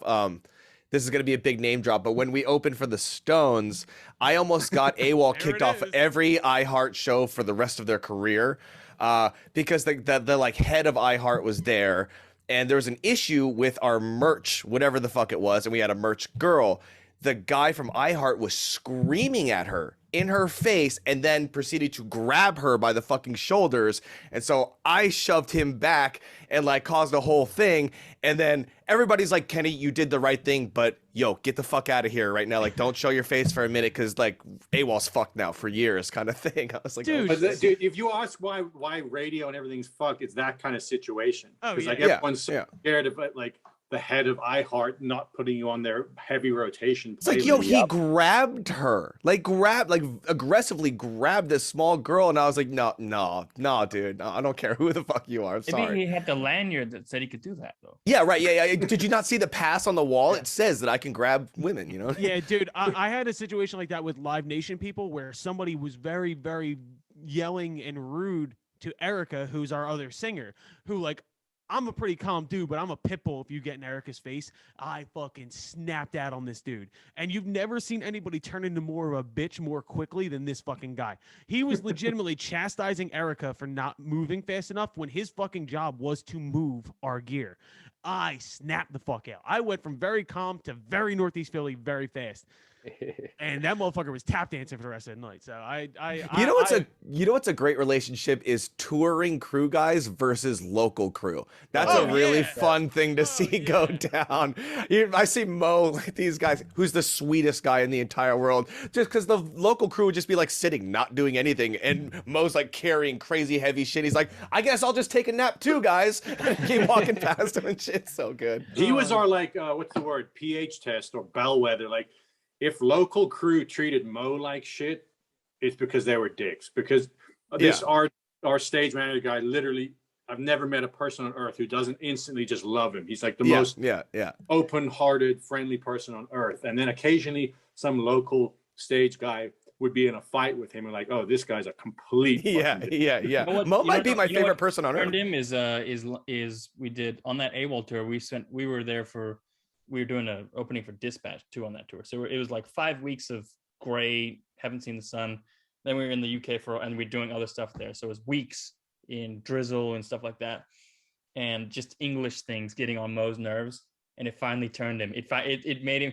He goes, "I'm fucking sick of Europe, dude. I just want to fucking put a map of America under my pillow. I'm gonna dream of pizza. I'm gonna dream of pizza and Wi-Fi." And then we were driving around, and like old ladies would be crossing at the crosswalk and just be like, "Fucking hurry up, bitch." So the UK it finally it does that to a lot of people. Right. Then as soon as we landed in New York, we went and got some Prince Street or whatever pizza, and like he was revived. He's back, baby. All right, that's how we're ending this, ladies and gentlemen. Kongos, what do you guys have coming up? Anything of note? Anything worth talking about? I mean, nothing that we can give dates on, but like we're going to be finishing out the third of our 3-part album early next year, and then just a shitload of music. Probably every week or every 2 weeks, we'll be putting out a song. And I'm going to plug our Discord. Like I was going to say, push that Discord, man, because it's a really good time. I've been in that Discord. It's a good time, and it's a really interesting, cool way to connect with fans. So yeah, we should do one of these on the Discord. Oh yeah, we'd love to have you guys on. Just come talk some shit. Yeah. Oh, also, I had this idea before we started, but Dave and Dante work for Barstool Sports, and they have a fighting league called Rough and Rowdy. Can we get one of you guys to fight Kenny? Yeah, piece of cake. Two of us. I'm not fighting Kenny by myself. All right, 2 of you can fight Kenny, but Kenny gets a 2x4. Yeah, a little scrappy Kenny Asian kid. Kenny, Can we bring his sister wakeboarding to help us if it taekwondo gets champion? to, Yes. How can back to seriousness? How can people find you on the Discord? Do they need to DM you on Insta to get the invite, or how does that work? We've got a link in our bio on Instagram. I've kind of put it everywhere on our things, but typically you need an invite, which is kind of a plus minus thing. Like it's hard to get in. Not like I don't mean like we've got a velvet rope. Yeah. Like it's not like out there, but you can find it. Yeah. So basically, you're just telling people just like go find it on your own, bitches. Well, also, honestly, it's like you don't want people like that's part of it. If someone asks for an invite to come somewhere, there's a different psychology. Like they want to be there. Like we don't want people that are just going to come there and not get involved because we've got Instagram and Twitter for that shit. Right. Yeah, copy. Yeah, and your Spotify page. Like people come there and they don't do anything. Yeah. They don't listen. And then to after you join, it's just a tithe. That's all. All right. Well, Kongos, your seat's always open. You boys are always welcome. It was a pleasure. Good luck in 2022. You'll come back, right? Oh yeah, absolutely, man. All right, cool. Kenny, any like parting words you want to say to these guys? No, I was gonna say something nice, but I decided against it. So whatever. Fuck these guys. We'll see their shit. Well, I mean, nothing. These are my favorite people in the entire world and incredible musicians. And and their Discord again was a really good time. I've been on there twice, and I like the idea of that becoming a thing. So I really want people to go find them, go to their Instagram, find that link, get the invite, and just go hang out with all of us there and listen to new music and all that shit. Let's make a track, dude. Send me some stems. Dude, I just got this. First off, where's my fucking stems, Johnny? That's on me. I don't think we have stems of that track, but we're going to make them. I'll send them to you. Well, Jesse actually gets stuff done. So Jesse, I need Birds Do It stems because I want to remix the shit out of that song. But I'm building this studio here to be kind of like a stream lab, and I think it'd be cool to do some sort of collab thing on chord, in real time. Yeah. Nice. Where is that at your house? Yeah. I moved everything from my studio in Van Nuys to this house so that I can actually work. Yeah. That's how it starts, and it's also how it ends, Kenny. Yeah, exactly. I can't wait for it to end. I'm on my last straw here, man. It's great. I like it here. Man, God, that was depressing as fuck. I can't wait for it to end. And that's how we end this. Everybody go join the Kongos Discord. Check out their music. Gentlemen, we'll see you soon, all right? Thanks, Colin. Thanks, guys. Thanks, Dave. Cheers. All right, so that was our final interview of 2021 with Kongos. Go check out everything they have going on their Discord. It's not like they drop any good music, so we're not really worried about pushing that. But good guys, dude, we got off that interview and we were like, those guys, they're fun. I love. I completely them on, fucking forgot they were out in Arizona until they started saying it. Otherwise, I would have hit them up if we were still going out there. But yeah, good dudes, man. They do got good music. I love their music. Dude, I'm starting to watch them. Random. I'm starting to watch them interact in our world. Like they were tweeting back and forth with Robbie Fox today. And then they were tweeting Bruce Warren, who runs WXPN and World Cafe, who's like my musical dad. He's like one of my fucking favorite people on earth. And I was like, are Kongos coming into the muck with us, or are we starting to hang out with them? I can't tell which one of the two it is, but they're great fucking dudes, and I can't wait to have them back on. I was talking to them. This is just how they are. I was DMing them, sending them the cover art for tomorrow's episode, and they DM'd me back and said, "Who is this?" And I said, "It's Colin." And they were like, "No, who the fuck is this account?" And I was like, "Wait, what?" And I was like, "Is this Kongos?" And they were like, "Yeah, I'm fucking with you, dude." I was like, Yo. I hate you guys. They are ball busters, man. And Yeah. I wanted to ask this, but I didn't want to look like a fucking idiot. But so what's the relationship? Like, how do you Brothers. No, How do them. we I'm know? talking like you, yeah, like you guys and them. Like, how did They- this come about? They toured with AWOL Nation, and then Okay. they went from opening for AWOL to then 5 years later taking Kenny's band Fitness on tour to open for them. So That's they've had this weird cyclical relationship, but they used to go on radio shows. Like they would go on full Twitter wars where they would be like, "Congo sucks" from the one account, and the other one would be like, "Has anybody even fucking heard of Fitness? These fucking two washed up losers." And so I, from an outsider's perspective, before Kenny was ever involved in this, would always just be like, "This is hilarious." So when Kenny came in, I was like, "Dude, can we get them to come on and just rip each other apart?" And the first interview they came on and did, it was just an hour of them telling stories about how bad the other band sucks, or like all this shit that would happen. It was really fucking funny.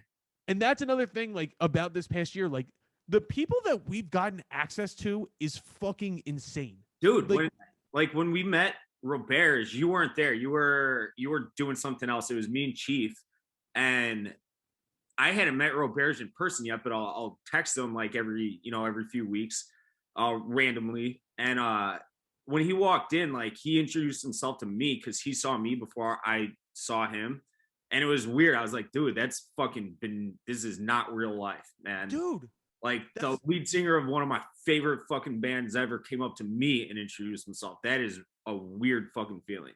And what we've done this year, I've been looking at it from like a fucking outside perspective this year.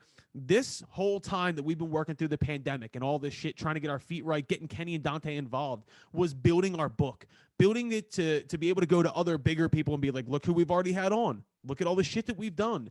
And then this year we can take all that fucking hard work and then really exploit it and really start to like move up. I'm pumped. And now we're actually getting to be in the same room with each other. Like we got to be in the room with Chicago. We had Tampa. I fully want to do Nashville and LA next. Those are my next two goals. Like I want to get out to LA and live in Kenny's world for a week. See what the fuck he's. I would love to do that for a week in like February or something when there's like not shit to do in sports world. Yeah. I mean, I dude, don't think I can handle the secondhand smoke.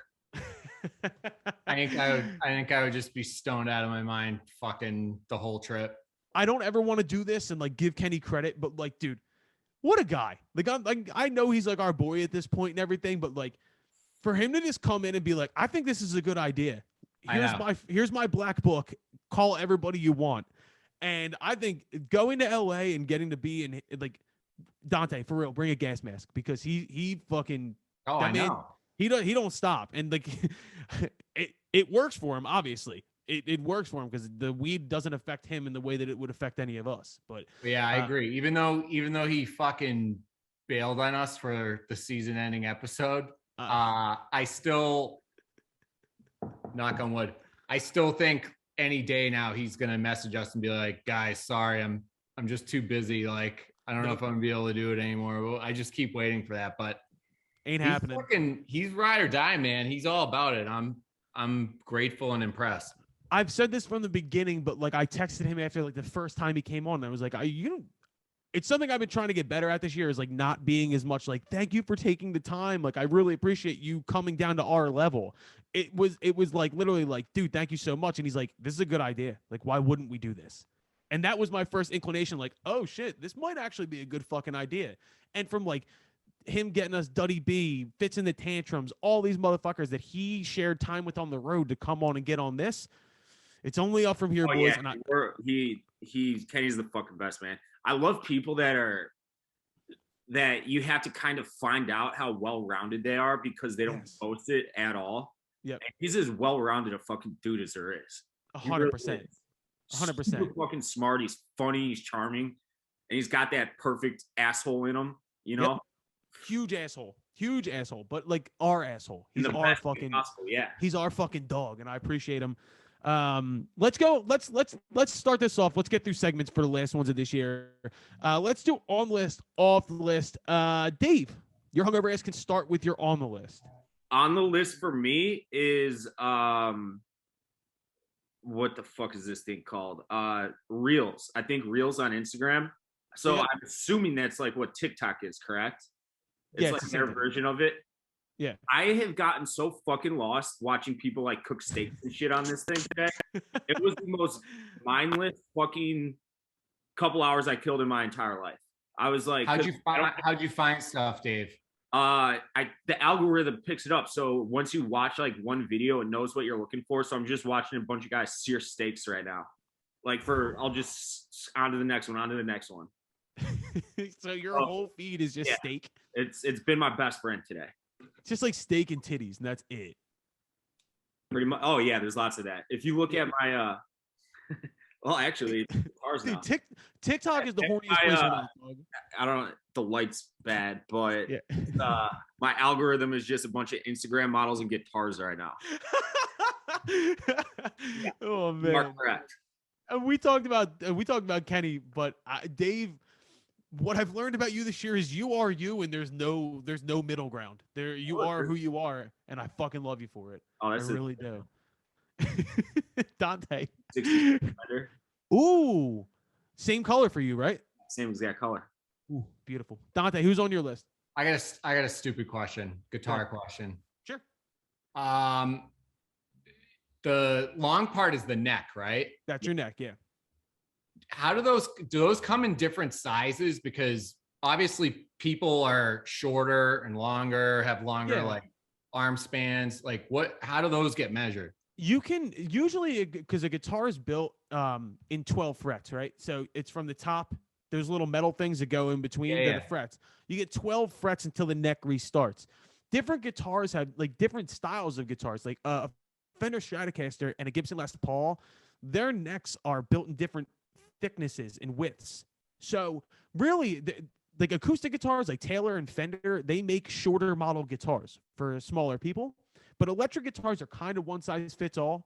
But you can find Strat necks that are thinner, or Les Paul necks that are thicker or thinner. Like you can try them out. But the length is always going to be standard, because if you stretch the strings out, it changes the tone, right? So they have to be a set length. Exactly. Yeah, and just for like if you solo like on a guitar neck, there's what's called a double dot. The 12th fret has 2 inlays that denotes that the neck is going to start over.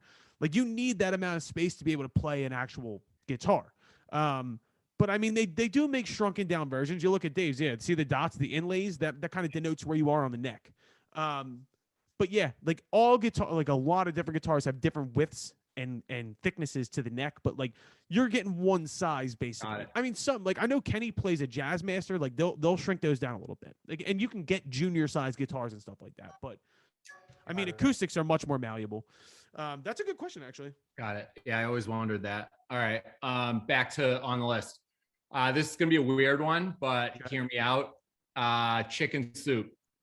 Ooh, go ahead.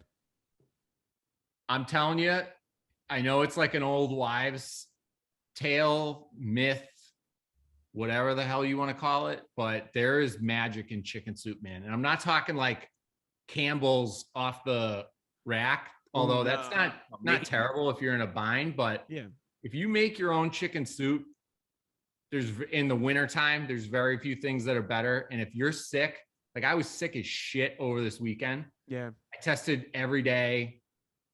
I think these COVID tests are bullshit now because they kept coming up negative. You had the same issue, didn't you? I did. Well, my wife did. I didn't. Mine came up positive right away. I knew it when we were recording the last episode. I fucking knew it. I'm still mad I didn't test myself on the podcast because that would have been electric content. Just it would have showed up positive, right? It would have showed up positive. Yeah. So I kept showing up negative. Whatever. I had something. I was fucking down for the count. My fiance was like, "Can you go make chicken soup?" Which, she loves. And I was like, "Yeah, that's a good idea." I went to Whole Foods, got my shit. It's like 5 ingredients. Yep. Let it cook all day. One pot. Dude, you want a little secret for chicken noodle soup? Ooh, yeah. Did you go with chicken or chicken noodle? So I do. So this is what I do. The only cheat I use is I get a rotisserie chicken from Whole Foods. They're already cooked. Yep. And I boil that to get all the, the goodness out of the bones and the skin and everything. Yep. Then I'll pull that, let it dry out, cool down. I'll chop up the carrots, parsnips, onion, and celery, dump that in with some stock, let that boil down. Then I'll break apart the chicken, throw the chicken in there, and then in a separate pot, I'll do white egg noodles. Ooh, yeah, dude, next time use a couple of squeezes of lemon. I swear to God, it's game changer for a chicken noodle soup. That's like Asian soup always has lemon in it. It's so fucking good. I can't think of the name of it. Dave, you're a big soup guy, right? I like to fuck like on Sundays. I'll fuck around with different soups. Yeah, I made an awesome broccoli cheddar. The key to that one is just about a quarter teaspoon of nutmeg. No shit. Really? So for a cheese-based soup, but it is fucking awesome. You just get that little hint of it. Dude, I love a broccoli cheddar, but I worked at Panera Bread in college. What is it, man? It was first off the worst job I've ever had my entire life. But dude, they used to freeze the bags of soup and you drop it into this like vat of boiling water, right? Yeah. So I go in, you have to wear these fucking like nuclear power plant gloves to take it out. I take it out and I notice the bottom of the bag is ripping. It ripped and went inside the gloves. So I'm sitting there getting cooked. I took it out and like literally skin was like peeling off my. I will never look at broccoli cheddar soup the same way, dog. That's traumatizing. Don't ever work for Panera Bread. Don't ever. Yo, their fucking bread bowls are so good. Oh hell yeah, dude! I used the entire reason I worked there is because I was poor and in college. You could just take all the food you wanted. I lived off Panera Bread. Yeah. That's awesome. I also invented something at Panera Bread, which I'm sure they're gonna wind up stealing from me one day. I used to take a baguette and just hollow it out, and then I would shove like horseradish sauce, fucking cheddar cheese, roast beef, onions, all this shit in there, and then I would panini press it, and then I would shove the bread back on top, make like a homemade hot pocket. I called it fire. I called that shit the stuffy. I legitimately went to my manager and I was like, "We need to pitch this to corporate. This is a game changer, dog." They were like, "Please stop stealing everything." Yo, Dave, in Chicago, you have to be like a soup person in the winter because it's just so fucking cold. Yesterday the weather was so gross. It was like the perfect soup day. Dude, Dave made me a chili last winter that was off the charts, and he has to make it again this winter because I'm a fucking big chili guy. I'm not a big soup guy. I've just never have been. Although my mom's Italian wedding soup always fucking for every holiday. Dante, is your family like this with Italian with holidays and shit? Like my mom treats Thanksgiving like it's another Italian holiday. Like my mom serves wedding soup and has olives and fucking like sauteed asparagus and ravioli on the table for Thanksgiving. We just have we do lasagna. I love lasagna, dude. That's a big thing. This year we did a super easy to make in a crock pot. Don't even have to boil noodles either. No shit. Yeah. Dude. Fucking dude. Speaking of food, I just had Indian food for the first time ever. Indian food is really good. Underwhelming. Didn't love it. I liked it.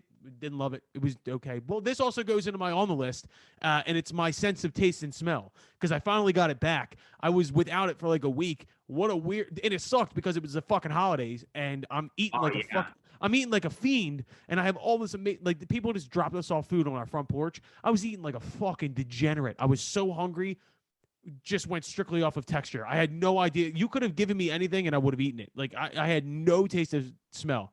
And anything, and it's bad. It's weird to describe because I had that too, and I couldn't taste anything. And it's hard to describe other than if you've had it. People are like, I know exactly what you mean. Dude, my wife made fucking prime rib.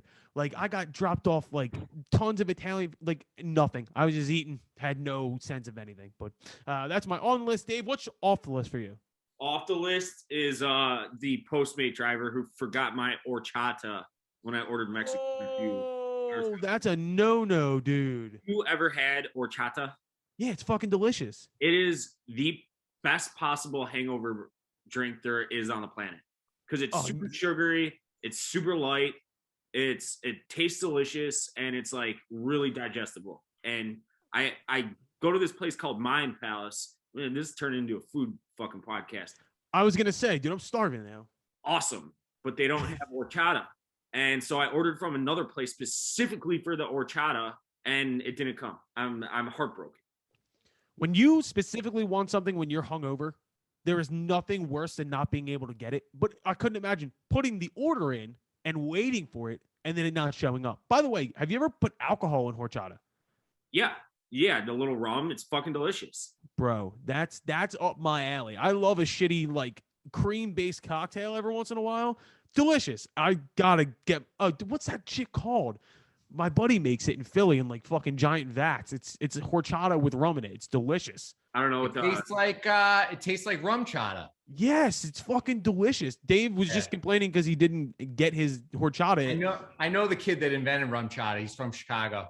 No shit. Yeah, he went to Wisconsin, fucking made it up there. His dad fucking patented, bottled it. They sold it for a fucking bajillion dollars. They're never working again. Damn, that should be the drink of that should be the fucking Hey, drink of Chicago. Also, shameless plug. Dave messages me either Saturday or Sunday morning, afternoonish, every week. It's either Saturday or Sunday, saying, "Put your fucking chicken sandwich from Updoor on Uber Eats menu." It sucks because you were saying when you want hungover food and you have something set in your mind and you can't get it, it's all you think about. Yep. Dave does that every weekend. Oh, Dante, what's your hangover cure? This is again like old school, like wives' tale, like old Italian grandma. Ginger ale. Oh yeah. Always. Easy one. I can be dry heaving my brains out, just spins, and ginger ale fucking cures everything. I don't know what it is. I don't even think there's like real ginger in ginger ale anymore, but it cuts through the worst fucking hangovers. It's psychological at this point, dude. It's like what it is, yeah. Mine is Slurpee. Slurpees are my go-to hangover cure. There is absolutely no reason why that sugar. Like I could pound an entire gallon of orange juice right now, I bet. Like anything sugary is what I need. You're like a high functioning hungover person though, because you're doing a good job of actually speaking. Dude, that doesn't upset your stomach and make you like sicker? No, dude. I'll fucking straight from the bottle, fridge to mouth. That's how I do it, bro. Yeah, dude.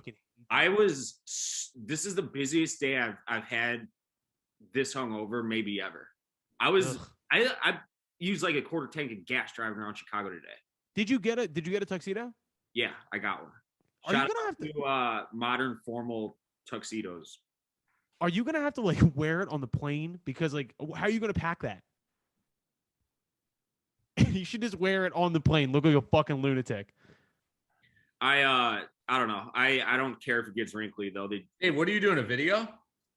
I gotta so Arizona's canceled. I'm making all my fucking New Year's Eve videos. I'm laying around yesterday, being a bum watching football, and I get an email from Dave Portnoy. It's me, Rico, Jerry, and Ed and Dan are gonna do a stream for the college football games on New Year's Day. Nice. East rather. Where from? Jersey. Oh, that'll be fun at least. Yeah, it'll be fine. Yeah. It's built-in plans, so now I don't have to fucking act like I care to see all my asshole friends. Dude, all my friends got the Rona right now. All of them. I don't know what the fuck we're gonna do. This is like I went to Vegas for New Year's last year. I would have no problem not doing a single fucking thing for this New Year's. Like That's what I think I'm doing. I think for the first time ever, I'm fucking sitting at home. Yeah, why not? Yeah, that sounds like a perfect fucking New Year's to me this year. Dude, last year, my best friend bought a house around the corner from me, so we just went there. Like we just had like a little get together, and my fucking wife, we found her in the upstairs hallway, just sitting there with her back against the wall. And I'm like, yo, you all right? I carried her ass home. Like, legit carried her home through the fucking snow. Shouts out Dana, I love her to death. Dante, who's off your list? This was a tough one for me, but I think I'm gonna have to go with these college football teams that are pulling out of these bowl games last minute. Brutal.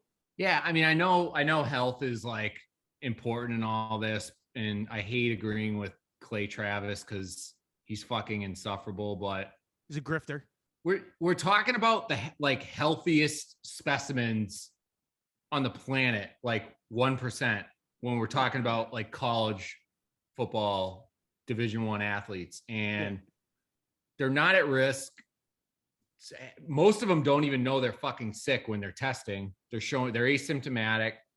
And when these teams are realizing like, fuck, we got 20, 30 guys that are going to be in COVID protocol, and they're waiting up until like the day before. And this is like outside of the Arizona Bowl and Barstool, but just in general, just seeing them like drop all this shit. I mean, it's just so fucking selfish. There's so much that goes into this shit. So many people's like year revolves around this one specific weekend. And I don't know. I just think it's really fucking, everything's really shitty. Down economies of those towns. Seriously. Big time. It's bad, man. Like I'm over it. Like I don't want this to come off as like I was hiding my anti-safety, like anti-vax bullshit, because I'm not. Like I got vaccinated immediately and all that shit. But I'm done with COVID, and I think a lot of people are starting to get to that point too. I'm over it, man. I got vaccinated, and I don't give a shit if you don't get vaccinated. I'm apparently healthy, or I'm apparently safe from this bullshit virus. I don't know what we're talking about. I really don't know what we're talking about anymore. Everything's there was an article today that came out that said like it turns out that cloth masks don't work at all, and I was like, I've been wearing a fucking cloth mask for the past 2 years. Like, what? Why are you telling me this? Like, stop. Like, you instituted their COVID mandates for the new year. They start the 3rd, I think. I don't understand what the point of that is, other than to flex nuts when you watch New York City, who is the COVID capital of the entire planet right now, has had those in place since August. Like, it's so like they're throwing shit at the wall, and I'm over it. I'm done. You know. Hopefully 2022 means that we get back to some normalcy, because at this point it doesn't seem like anything we're doing is working. So I don't know. I just whooped the shit out of coronavirus. Come see me. It was the easiest thing I've ever gotten over my life. Not saying that people aren't dying from it. Of course they are. But the only thing you can do is get vaxxed or decide not to. I don't understand anybody can walk into a Walgreens and get vaxxed right now. Anybody can. Facts. I've done it like 6 times. I just keep going. No, I'm fucking around. I'm not that. But I'm sure people are. Like, people are like begging for more shots, because this pandemic has just rotted away the brains of all these assholes who think they're smarter than everybody. Facts. I love when Dave gets angry. My off the list, I'm taking it back to music, and it's live performances with backing vocal tracks. It is one of my biggest pet peeves on God's green earth. You watch all these festivals, like the Rolling Louds of the world, and like these rappers come out with full backing tracks. So you're basically just lip syncing and making noises over the top of it. I was watching a performance from Rolling Loud LA, and one of my favorite rappers on earth, Action Bronson, comes out. Not a backing track in sight, and just fucking destroys it. Like one of the best performances I've seen of the year. And then you watch every other performance from that entire thing. I hate backing tracks in general. Me and Kenny butt heads on this all the time. His band would run fucking, I don't know, like 3 laptops at a time, and that's how they run. Like, I've never done backing tracks. It makes my skin crawl. I will add more people onto the stage rather than have a laptop keep me in time. I hate that shit. But off my list are backing tracks when it comes to rappers, because it just ruins the performance. It always does. Fucking hate it. Drives me nuts, dude. Dante, what's your opinion on that? I mean, I toured with an artist that had to use backing tracks, so who was it? I'd be kind of an asshole to say I'm against them. I mean, I think it depends. I think if you're playing an album cut and singing over it, it's different from being a solo performer and having, you know, background vocals, especially if the original song has like multiple layers on like the hook or something, which is what, you know, we did with Sammy and stuff. So I don't know. I think it's a case by case basis, but for a band, like, I don't understand why you would need it unless you're, you know, touring 300 days a year and you're trying to keep, you know, voices intact. But I mean, that was probably what Kenny was. Also, Kenny AWOL had so much weird texture to them, the way they did shit. They would probably, they wouldn't be AWOL without backing tracks, I feel like. Probably. And I mean, Kenny wouldn't have had anything to do. So they had to keep Kenny employed somehow so he can click those buttons. But like we talk about LCD sound system, I posted a video to the Instagram or to the Twitter the other day. They put 15 people on stage to be able to recreate all the shit they do in the studio rather than having one computer do everybody's job. I always think that's the coolest shit on earth. I want to see real people making music. That's just how I am. But watching Action Bronson perform and just absolutely rip a stage apart, and then watching like Gunna come on stage and just mumble over top of his backing tracks annoyed the fuck out of me. So that's my off the list. Get a little hateful for the last one of the year. But before we get out of here, let's just talk about 2021 music as a whole. Maybe list a couple MVPs here, maybe a favorite album, favorite artist of the year. Dave, I think I know your favorite album of the year. What is it? Was it Weezer? Yeah, I loved it. I still start to finish, it's fucking beautiful, man. It was such a good. It's Okay Human, right? Yeah, Okay Human. Yeah, it was awesome. I thought Medicine at Midnight was okay. Not their best, not bad. Agreed. Dolls was great. Donda, I couldn't get into. Not my favorite album of the year. What was the folk album? Taylor Swift. Oh, Folklore. Or Folklore. Yeah. Why did? Boo. Yeah. I actually liked it. I thought it was great. Whatever. I'm not gonna argue. I love The National, who did a lot of the writing and production on that, so I'll give him that. But dude, how cool was it? Another memory from earlier in the year, we had Pete Lyman, the guy who mastered OK Human, on the week that the album dropped. That's true. Forgot about Pete. Good old Pete Lyman, dude. But he does. Mastering engineer. Really good at it. He is, dude. Getting Grammy noms. He got like a bunch of Grammy nominations this year. So shouts the fuck out Pete Lyman. Dante, some of your favorite albums of the year. I mean, I thought we were going like album of the year. Go album of the year. I don't know, man. If we're being completely honest, I think this year kind of sucked. I agree. Music wise, which is really disappointing considering people had ample time to spend in the studio and at home writing and shit. You'd think we'd be getting like the best music fucking ever from some of these artists, but it's like the opposite. I think Taylor Swift's album was meh. But I think her re-recording Red was super cool. Unbelievable. So I think like if we're talking artists of the year, I think because, you know, she technically released, you know, 2.5, arguably 3 albums this year. One of them, you know, which I think is her best, a re-release. I think, you know, she gets that nod. But if we're talking album of the year, being completely objective, if I had to put money on it, winning Grammy, I would have to go with Sour. I agree. By Olivia Rodrigo. Not that, you know, it's my favorite, but I just think in terms of, I think it's probably a layup. That's got to be on her favorite, right? Yeah, I mean, she just came out of fucking nowhere, and I mean, I think there's like 4 number 1s on it. It's unbelievable. It's still charting like crazy. I mean, she's a fucking, you know, wrecking ball. So that album was huge. I like Donda a lot. I didn't think I was going to. I was out on Kanye before it, and this year he really won me back between that album, divorcing Kim Kardashian, breaking the curse, kind of just getting back to his old self. It seems like he found himself again, and you know, the live performances, I mean, you just get fucking goosebumps watching him back on stage and level-headed and not fucking crazy, you know, going on rants and shit. So dude, the second Donda listening party is my moment of the year. Like that listening party when he levitated out of the stadium. But he wasn't but dude, I'm like I was like laughing at the people that were scooping up those Drake and Kanye tickets. For fucking $500 a pop. And I thought it was going to be like the listening party. I thought they were going to come out and like fucking chill and listen to their own songs and shit.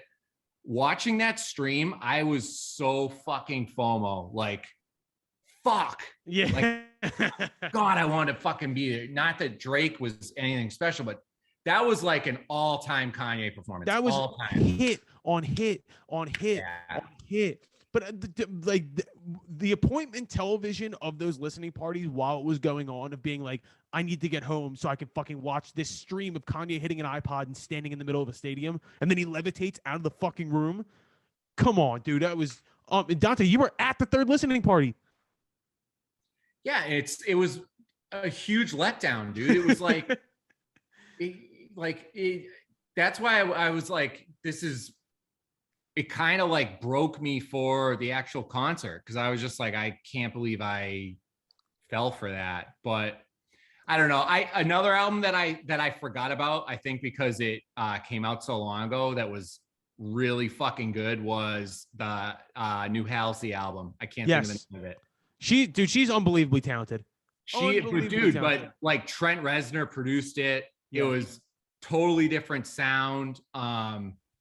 You know, she kind of went from like this Chainsmokers sound to this grunge. I don't want to call it grunge because it still had an electronic feel, but you could tell like Trent Reznor was behind the production, and her fucking songs were like dark and graphic, but full of like feeling. I mean, she's fucking awesome. So yeah, I loved her album too. Agreed. I mean, dude, I forgot about that record too.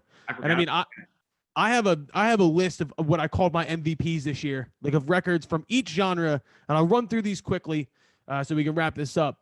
But on the rock side, The War on Drugs was my favorite record of the year. Yes, dude. Yes. I Don't Live Here Anymore was a fucking masterpiece. They are local dudes to me. They used to fucking hang around, dude. Bro, they're Philly. Yep. Oh, you got to get them on this show. I tried already. So how big are they? Are they fucking massive or? They're a huge band. They've won the Grammy for Rock Album of the Year twice. Like, they're a big band. God. So they're fucking huge. But the thing is, I'm friends with their keyboard player, who I had hit up and said right when they were dropping the album, yo, come on the podcast. He said, yo, I'm boring as shit, but if you want me to reach out to Adam, I'll send it to our Adam Granduciel, who's the singer. I'll put him in contact. Their PR person got back to me and said, Adam's not doing interviews right now. That was the only reason that didn't happen. We got a yes from their keyboard player, but a no from the rest of the band because they were busy or some shit. Fucking PR people. Fucking PR people. Fuck. We will get them. Fuck. I was bringing up Bruce Warren, who's like my fucking musical dad. And him and Adam are really good friends. So I want to get an opportunity to get Bruce and Adam on at the same time and talk shit, because he's the biggest Springsteen fan other than myself, I think I know. So that would be great. Yo, go back to this. I want to hear you talk about this album, though, because that Don't Live Here Anymore song is one of the best songs I've heard all year. I've been intrigued to watch The War on Drugs grow from this very experimental, long-winded 7-minute song band, which they still are, to writing what I consider modern classic rock. Adam just has a really great taste for chorusy guitars, big choruses, and just like actual fucking music. But I Don't Live Here Anymore, the song with the big Wilson Phillips harmonies in the background. Are you fucking kidding me in 2021? Like, that record was a great classic rock record made today. On the other side of the rock realm, Royal Blood, who is one of my favorite bands on earth, put out this record where they had been this 2-piece grimy fucking blues rock metal band from England, and they bring in these like disco lines behind it now. Love that record. So those are my 2 rock records of the year. Hip hop wise, I had 3. Tyler, the Creator, Call Me If You Get Lost, I thought was the best, most kind of in the pocket. I don't know, Dante, are you a big Tyler guy? No, we've had this discussion before. Yeah. I think he's talented, obviously, and this sounds cheesy, but I respect how much artists I respect him, if that makes sense. Like, every fucking amazing lyricist like respects the fuck out of Tyler, so I respect him for that. But his art, I'm just not Like the whole gore thing is not like. Well, I up mean, my fucking that alley. was the cool thing about he's grown past that now, and he just rapped his ass off on this record. But the thing I love about Tyler is he has a reverence for the past. Like he understands and knows his history and how to create and kind of like build off of that. His love for Pharrell and Kanye and Lil Wayne and all these people. I love that. Griselda. Everybody in the Griselda camp, we talked about this with Andrew Barber, but like Mock Hami and fucking Benny the Butcher, who obviously did a song with Pardon My Take, which I thought was awesome. Fucking West Side Gun and Conway all had great years, keeping everything alive. And then I thought J. Cole's record was great. I love J. Cole. I don't even put Drake or Kanye in the top 3 for me as far as like MVPs of the year. I love both of them. And Donda has way more re-listen value. Dave, are you happy about that? That I didn't put either of them in my top? A little bit. Proud of you. From the countryside, I put Eric Church because I really thought his record was great. And Casey Musgraves put out another great record this year. Those are kind of my two. I listened to her record yesterday. Or no, Casey. A couple days ago. It was really good. It was really Casey. good. I mean, Golden Hour, I think was the name of the record before. That was my favorite fucking record she's done. I thought that was outstanding. But I thought the new record was great. On the pop side, Silk Sonic, we can't forget the fuck that happened. I love that record. Shouts out Anderson .Paak and Bruno Mars. And then Olivia Rodrigo, of course. Like that was the biggest record of the year. I didn't like her. I didn't want to like her. I didn't want to latch onto that. And then because I was like, there's no way she writes these songs. These are way too developed for an 18-year-old to be writing these songs. And I knew she had a co-writer named Dan Nigro, who was a part of an emo band back in the day. And then I watched an interview between them where they showed how they built Deja Vu. She wrote that fucking song. Dude, I know. Like she is, yeah. I mean, she's super emo, like teenage girl, obviously, but she wrote all her shit about like her fucking like life and relationships and all that. I mean, she's fucking talented, dude. She's got a great voice too. And she plays the piano and the guitar. I watched the performance that she did at Austin City Limits, and she was fucking awesome. And there was like a bunch of like teenage girls like crying in the crowd. It was like watching Beatlemania from like a flipped perspective.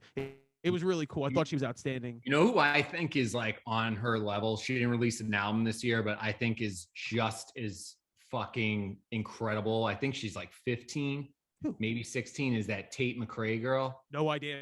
From Canada. Gonna have to look it up. She is unfucking believable. She sang that song "You Broke Me First." I'm gonna have to look it up. It was huge this year. Wow. Okay, I missed one thing this year. You're gonna get off this and be like, oh my God, how did I not know what that song was? You know the song. But yeah, right. she was like 14. She wrote this song and she's from Canada. I think fucking Bieber put her on or something, and she's gonna be a megastar. I trust your opinion, Dante. I do. The last four I'm going to throw out there from different genres: R&B. Arlo Parks is a 21-year-old artist from fucking the UK. Put out an amazing record this year. Jasmine Sullivan, Philadelphia's own, has had this amazing, huge voice for years. This great R&B singer. She put out this really great project called Home Music this year, which was just fucking outstanding. She also had a great feature on the new Rick Ross album. Just want to point that out. And then Lucy Dawkins from the indie side put out a record called Home Movies this year that was outstanding. And then Japanese Breakfast. I brought her up in one of my past videos, but I fucking love her. She's great. I got to open for her and Hozier right before the pandemic, and she was just fucking incredible. So those are kind of the picks this year. We're running out of time here. We're going to move on. I'm excited for 2022. I'm excited to get back on the fucking road and play more shows. I got more music dropping. We got so much to do on the podcast, more fucking traveling. I want to get in a room with you guys again. Dave, Dante, anything else left for 2021? Yeah, we're going to fucking come hell or high water. We're going to get this bitch official. You got it, motherfucker. We need to get into a room together again soon. I think that is the magic content, and I'll make it happen however I got to do it. Yeah, we gotta figure out a way to do a backstage episode with Dave on stage performing with you at a show, and we gotta get Kenny's ass there. And that I'll tell you one thing that does need to happen though. I was talking with Mark Agnesi the other day from Gibson. We should do some content, Dante, now that the backstage thing is happening at the Gibson Garage in Nashville. Wait, who is it? Mark Agnesi runs Gibson. Oh, I hate that guy. Doesn't matter. He's been a fan. I don't know who it is. Oh, okay, cool. Mark Agnesi is the brand manager for Gibson. He's been he's been on the podcast before, and he wanted us to come down and shoot at their new facility on Broadway in Nashville. I think we should do Oh that. yeah, they just moved. Yeah, he wants us to come down and shoot in the Gibson garage. Sick. So we need to get some. I mean, that we can't pass that up. Agreed. We can do Let's it. all right. Let's see who's coming to Nashville to perform in the next few months, and let's double up, make a trip like out of it. On the guest list, on the road, motherfuckers. We're gonna make it happen. I love you guys. We'll be back obviously next week for the first episode of 2022. Big thank you to KONGOS. Big thank you to Kenny Carkeep for not showing up today, so the episode was good. I love you guys. Happy New Year. We'll see you in 2022.